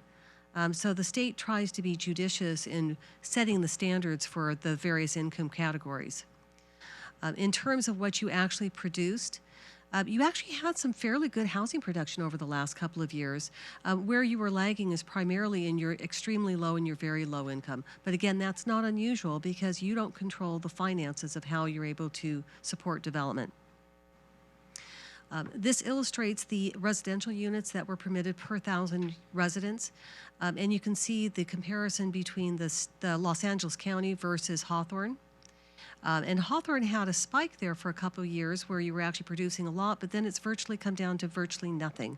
Now, I do understand that there have been a couple of housing projects that have been approved, so you will have some more units coming, but you're not necessarily keeping up with the pace of the county and certainly not the pace of the state. This just illustrates it in the bar form.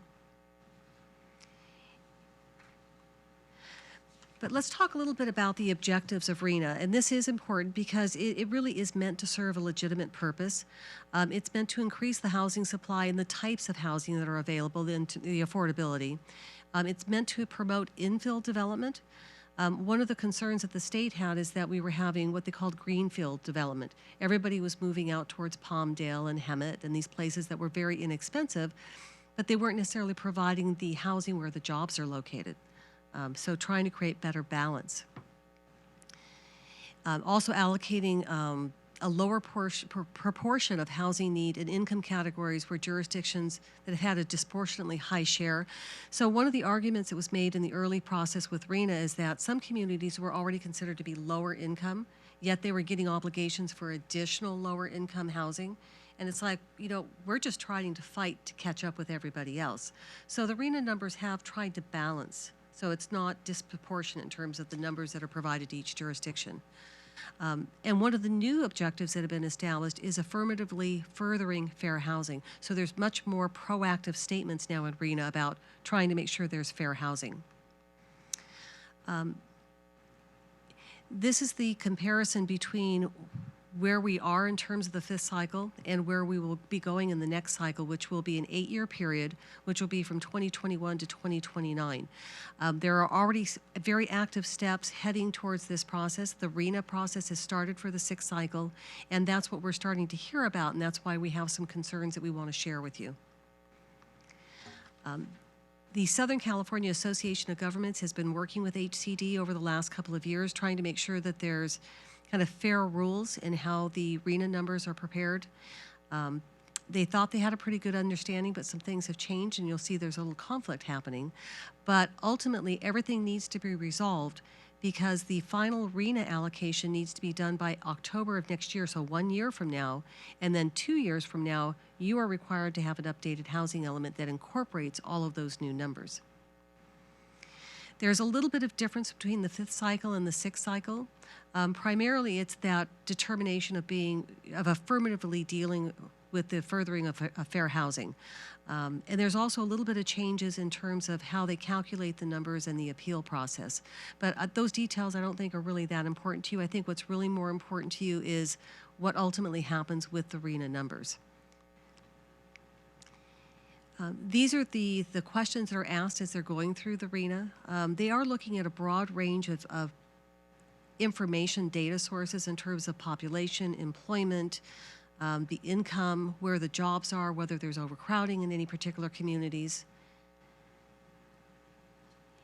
And with that, SCAG has now developed what they're trying to develop as being a more fair formula.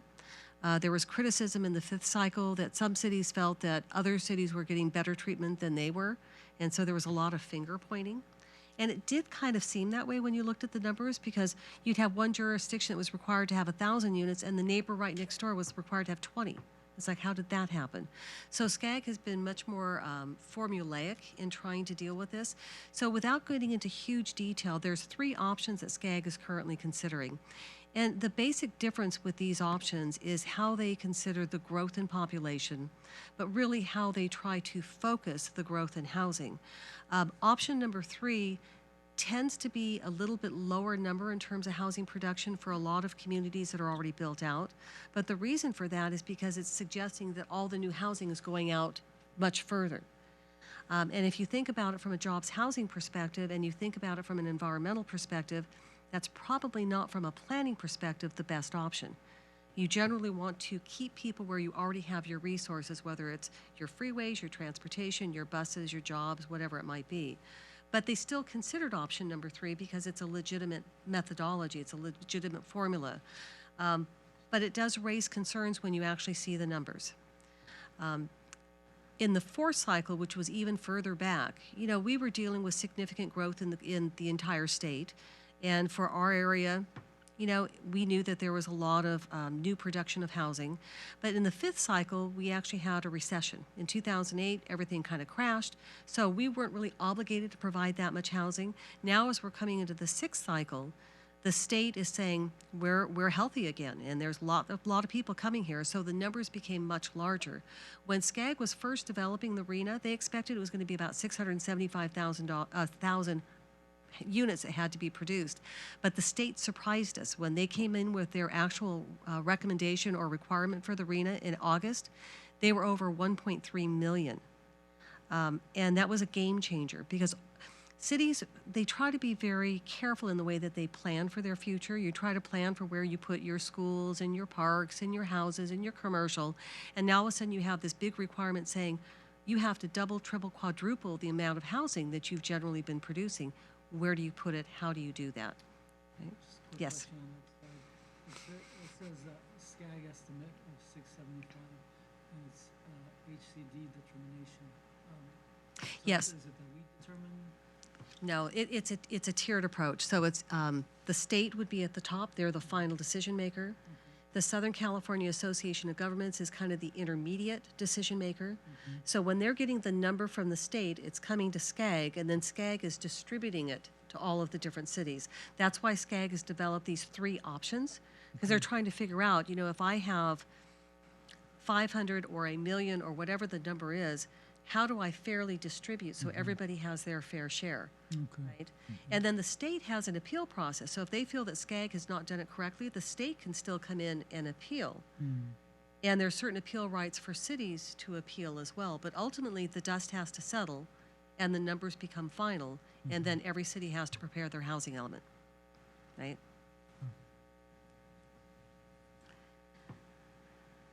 So these are the numbers that came out based on that 1.3 million from HCD. So SCAG had to quickly revise their formulas to plug in this new number. But for Hawthorne, using option number 3, which we know is kind of pushing new development out to the hinterlands, it still means that we potentially have to build 1,422 units in the next 8 years of our next housing element cycle. That's a lot, considering that you were just a little under 700 for your last 8 years. Right? So it's a little bit more than double. But then if you look at options number 1 and 2, and which we're hearing from those who are housing advocates and housing professionals, they're suggesting that they think the number is going to probably end up being somewhere between the option 1 and 2, which means that we could have somewhere between 5,500 to 7,200 housing units having to be planned for in your next cycle. But what has happened is that there is a process that SCAG is using where they're asking for HCD to make a different determination. I actually provided you a copy of that letter. And SCAG has suggested that HCD has kind of misused some of the population data, that they've not properly looked at the regional transportation plan and the sustainable communities strategy, and that the number should be lower. But even with that, if you look at this letter at the very back, they give 2 different alternatives that they think should be more likely in terms of a final decision, but it still means that the RENA numbers would be somewhere between 823 to 920,000. So still a fairly high number. So our numbers may and will likely come down, but you still have to anticipate they could still be 3, 4, 5,000 units that you're going to have to plan for. Okay, that's why it's a concern, right? Do you have a question? I do, if I may. So, do we even have enough open land to provide for that much Well, housing? and I think that's where a lot of the discussion is happening because, you know, the state is looking at it from a couple of different perspectives. They're saying that there are some cities that have good quality transportation. You have light rail, you have bus service, you have things that are available so that people don't have to rely upon their vehicles, and therefore you can have higher density next to those transit corridors. The state is also looking that, you know, some of our communities have been developed in a very traditional manner. We have single-family zoned neighborhoods where we have, you know, 5,000, 6,000 square foot lots. We have one family living on that lot, and the state's now saying that's a luxury. And that's not necessarily the model that we think is going to apply in the future. We can't afford to have people live further and further out. There's actually been some legislation that's been proposed recently and some that will be proposed next year that is a direct attack on single-family neighborhoods. The beginning part of that, and I won't necessarily say that it's a bad law, but it creates some constraints, is the accessory dwelling units, where the state has said, regardless of what you think as a community, you now have to allow for accessory dwelling units in pretty much all your single-family neighborhoods. And there's rules that we had to adopt. We didn't have discretion. That's changing the way that many of our neighborhoods are feeling because now we're seeing our residents convert their garages. We're seeing them subdivide their homes so that they actually have a rental unit. Now, granted, they have to be owner-occupied, but it's still adding more and more density into our neighborhoods. There is another bill that we expect to be introduced next year. I believe it's going to be Senate Bill 50. And it will basically state that if you have a single-family zone, that it must provide additional density. And I think it's going to probably suggest that you can have up to 4 units on that property. So parking ends up being sacrificed because you can't fit all the parking with all the units. And it's, to me, it seems like it's a little bit disjointed. It's not really matching things properly because if you're using the concept that people don't necessarily have to have their cars because they can use transit, well, then the homes need to be closer to transit. Our single-family neighborhoods typically are farther away from the high-quality transit. So we're going to end up having a lot of impacts on our neighborhoods. We don't know yet exactly where those laws are going to end up, but it's something you as a commissioner need to start following because it ultimately it'll lead you to what you may or may not be able to do with your housing element and ultimately with your zoning ordinance. But I think the important factors are really looking at the RHNA numbers themselves because you'll still start out with these big numbers. Let's just quickly go through some of the last slides. This is just a comparison to let you know that you're not alone. If you look at your neighboring cities, many of them also have big numbers. I think the exception is Manhattan Beach. You know, their numbers are not quite as big if you look at option 3, but they're in the same boat when you start getting into options 1 or 2. So I think all of our cities are going to be having the same basic discussions at their councils, at their planning commissions, but ultimately with the legislature in terms of how do we deal with this issue. Yes. So, why the huge discrepancy between let's say Manhattan Beach and us in terms of square footage or acreage of the city? Is that right? It has to do with a number of different factors. Some of it deals with population, with the amount of jobs they have, whether or not they have transit. So those are again just part of the things that get plugged in. There's still some criticism of whether those formulas are really working well. You know, people will always argue that some people get favored over others when you have any type of formula.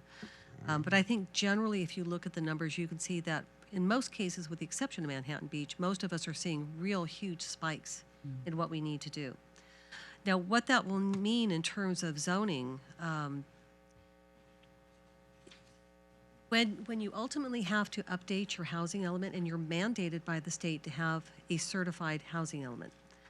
So when you come up to the next cycle, you're going to be receiving these numbers. You're going to then compare it to your land use element, which identifies where you can have all the different types of housing, and you're going to find that you don't have enough areas designated for residential to meet those numbers.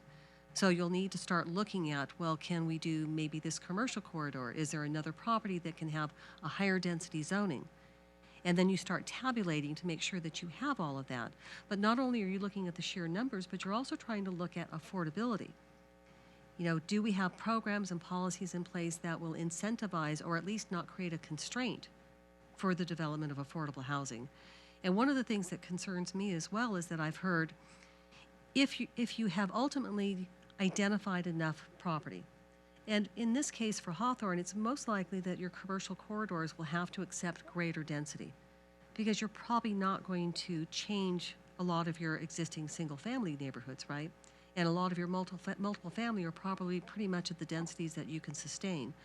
But once you've already identified all that property, if the market conditions are such that you're really just developing above market rate housing, and all of a sudden you've taken your available sites for housing, but you still have an obligation for 2,000, 3,000 units, but no longer do you have land available, the state is suggesting you then have to go back to your land use element and find more land that can be made residential. So it's almost like a circular argument where you can never catch up because you'll never be able to develop all that affordable housing. So the problem that happens with this is that when you come to your housing element and you do your best efforts, if you feel that you can't meet the standards, you're not going to have a certified element. What does the state do? The state will then notify you and say, Hawthorne, you need to go back to the drawing board and you need to figure out where you're going to put the housing. So you go back and you try again. Let's say that you do this a couple of times. Ultimately, the city may receive a letter from the state that says, we feel that you're not doing your best effort, and we are now going to ask the Attorney General to order you to do it, right? The law says this. We haven't seen it happen quite yet, but the law says then that the Attorney General can mandate that you do it, and if you fail to do it, they can start fining you, and if you still fail to comply, the court can actually have someone appointed to actually physically come in and change your land use element so that you can be certified, that your housing element can be consistent with your land use element. I do wonder if that is ultimately going to happen because I think a lot of cities are going to be out of compliance. But if you watch what's happening in the news, you'll see that the state is already going after some cities. They've notified cities that have been non-compliant with their housing elements for years. Some smaller cities like Cudahy and Bell Gardens, for whatever reason they just never updated their housing elements. So they're being dinged right now. But there's other cities like Huntington Beach. They've actually been called on the carpet because they have not had enough production and certainly not enough production of affordable housing. And so the state's starting to look to see which cities they can use as, I guess, models of maybe how they start using their enforcement tools. So again, we have no answers for you tonight. We just simply want you to be aware that these issues are forthcoming. They're already here, but they're not being resolved yet. So you may find that in the next year, your staff is going to be coming to you saying, well, we need to hire a consultant to prepare the housing element, and guess what?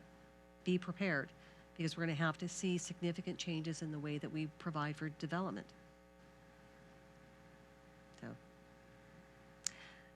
So that pretty much ends the presentation, but and I see all the shocked looks, which is exactly what I expected. So we can certainly have a discussion about that this evening, or we can also just kind of keep you up to date on what's happening. There is the timeline that I provided in the presentation. So at this point, HCD will be talking to SCAG about the numbers, and we're very much hoping that the numbers will be reduced down from that 1.3. But once we get the final allocation, it'll be sometime next year. We will have the opportunity to appeal if we think they've just missed the mark with Hawthorne. But it's not likely that the appeal is going to be changing the numbers that much, if any. And just remember too that if we appeal as a city and we say we think it needs to be reduced 500, that 500 is just going to go to some other city. It might go to Manhattan Beach, we'll see, So it's kind of like when you squish something and it comes out somewhere else, So SCAG is going to be very hesitant to want to change the numbers very much.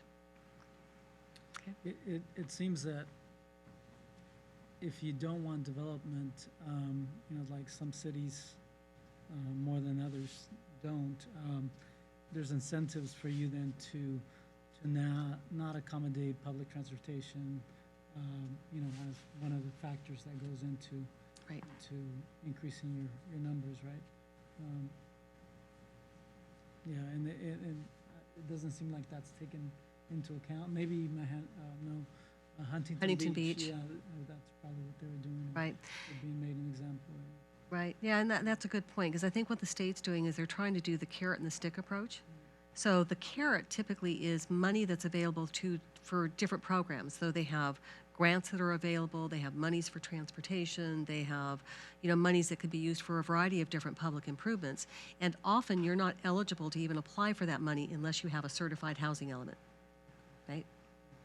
So more and more cities, if they're not certified, that means that money is going to become available for the cities that are certified, right? So it's a good thing from that perspective. If you know you're a city that, you know, you can develop housing and you're ready to do that, you're going to be a winner. But if you're a city that's saying, I can't swallow that many housing units, then you're going to lose out not only on money, but then you have the potential risk that the state could come after you and fine you and or take over your land use responsibilities. Right? I mean, if I may, I mean, as it is, we have a huge parking problem. And I don't understand how you can, even if there's public transportation that you can take to work and from work and back home, every household is at least going to have a car, at least one, because you need to move. So unless they provide how they, propose to solve the parking problem, I don't see how this can happen. You know, one interesting thing about that is that it really is relevant, because I visited cities like Long Beach. Yes. And there's some areas of Long Beach where, I mean, our parking problem is minuscule in comparison to theirs. I mean, it's just insane. So it's you know, we look at our city, you know, with a magnifying glass, but this is something that's happening to every state, every city in the state, you know. Yeah. And it's the same as arena numbers, you know. They have the population growth, and they have to find a way to, you know, to divvy up those numbers between all the cities. But every city is facing the same issues, or even worse than we are. You know, it's a shame, but to me it seems like it's the price that we pay Californians for being in such a popular city. Yes. Based on the census, you know that the population of Hawthorne has actually decreased. The 2010, there was a decrease. And I do expect, even for the 2020 census, I do expect even a bigger decrease. So does that not play a role in how many houses we have to provide? It absolutely plays a role. That's one of the things that SCAG has focused on very significantly. They've looked at population growth. Yes. But they're not looking at just population growth at the borders of a city. They're looking at the population growth within a sub-region, within a region. Because if it's really growing in one area, that population needs to be accommodated somewhere. So they're not creating artificial walls between communities. They're seeing that it's fluid. What the state's also recognizing too is that people will live differently in different types of built environment. So if you have an area that has higher density and where parking has more constraint, it's kind of a supply-demand analysis. For example, if you have to go downtown Los Angeles and you have to pay $50 to park, are you likely to drive your own car? Are you more likely to take an Uber, public transit, have a friend drop you off, right? So people will learn different ways of being able to interact within their own communities or the communities that they need to travel through. But that doesn't mean that it's an easy solution. Because most of us we're so used to being able to, you know, have our 2 cars or maybe our 3 cars or more, because, you know, some people collect cars. Then we have kids who start driving cars, right? And we have garages that we're not using for parking because we have too much storage, right? I mean, so there's all sorts of things that play into it. But the state is, while they're sympathetic on certain levels, they're not on many levels, because they recognize that the importance of housing and the importance of being able to balance all of these competing needs mean that people will have to learn to live differently. And I mean, understandably, we are going to have to provide for more schools, more services. So all that comes with it. I mean, and are we equipped to do that, or have we studied all of this? And Those studies are always ongoing. Cities routinely go through, school districts routinely go through process where they're looking at population growth, but they're also looking at the changes in demographics. You know, is your population aging? Are you getting more children? You know, how are things impacting the ability to provide services? So yes, that's a constantly evolving area as well. Generally, with school districts, what they generally try to do is they try to densify on their own campuses rather than build more school sites. Because again, most of our communities are pretty built out. So unless we're having new development out in the middle of the desert, you know, where we're building new schools, most of the communities already have a set pattern for where they have their services, whether it's schools, parks, hospitals, all those things. yeah. Is there a date that we need to appeal by, or has that been set yet? That'll be next year. Okay. Yeah, when the Southern California Association of Governments actually gets to a point where they believe they have their recommended final numbers, those numbers will then be given to all of the cities within the SCAG region, and you'll have a set period of time in which to appeal. They then have, I think it's a 60-day period in which they can review and determine all of those appeals, and then by October next year, they are finalized. And then after that, our housing element. Yes, you have, that's correct. You have 1 year in which to complete your housing element because your housing element is due in October of 2021. Right.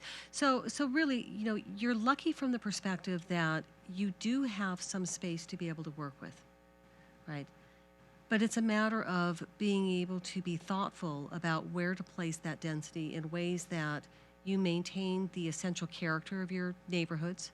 You are able to maintain the essential services that you need to provide, but also working with your city council and through your city manager and all of your staff, that you also look at the ramifications of how do you maintain your service levels. Because sometimes with housing, you know, it doesn't always bring the revenues. You know, housing is generally what costs you rather than, you know, what raises the bar. So then you also have to make sure that your overall economy is still working. It's probably a combination of economic development, making sure that you're still bringing in, you know, retail and other services that support your community, but also looking at your fee structures, you know, to make sure that you're actually recovering the cost of providing services. Cities will no longer be able to rely upon auto dealerships all of a sudden magically providing you millions of dollars. You know, people may start having less cars and they may more rely upon car sharing or Ubers or Lyfts or something along that line. So again, you have to start thinking much further ahead in terms of how you maintain kind of the quality of life for your community. And it is not necessarily going to be easy, but you'll have lots of other communities going through the same process. But you have to make sure that you're open to the communication, you know, open to the dialogue, because if you do nothing, you'll probably find yourself in a position where you're just underprepared and you're not going to be on the good side of the state, but even more importantly, you're going to have a community that's just not going to function as well, given all of the challenges. So again, I'm just a messenger, so no escort to the parking lot. I'm sure I'll be safe going home. Yeah, but you know, when we're dealing with planning and some of these complicated issues, you know, I appreciate having community members who are willing to spend the time and the energy to help understand them, because ultimately you need to communicate to the community as well. Because your residents are going to be very frustrated if all of a sudden they start seeing these wholesale changes. And they're going to think, you know, why are you doing this to me? You know, so you need to be able to establish the linkage. You know, why is the state doing it? Why is it important? You know, what are the benefits of being able to do things that are holistic? You know, and what are the challenges or consequences if we don't do these things? Because ultimately you need to have that balance where it ultimately works for you as a community. While I understand that all the material that we have is online when we specifically enter under Planning Commission, is there any way that this information can be available more clearly on the Hawthorne website instead of having to go to the Planning Commission where the public can view it, they can read Right. it, they can understand it, so they can sympathize with what our role is instead of judging what we're doing? That's actually a very excellent point.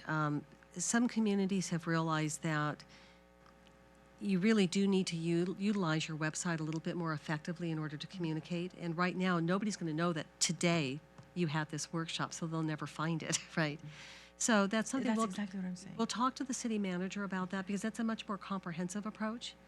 And it ultimately would be worthwhile because you've got issues with, I mean, just as an example, you'll have this particular issue, which is dealing with the RENA and the housing element, but you have other smaller issues like short-term rentals, accessory dwelling units, I mean, whatever it might be. And if you have maybe something on your planning page that helps identify these potential topics where people can get more information.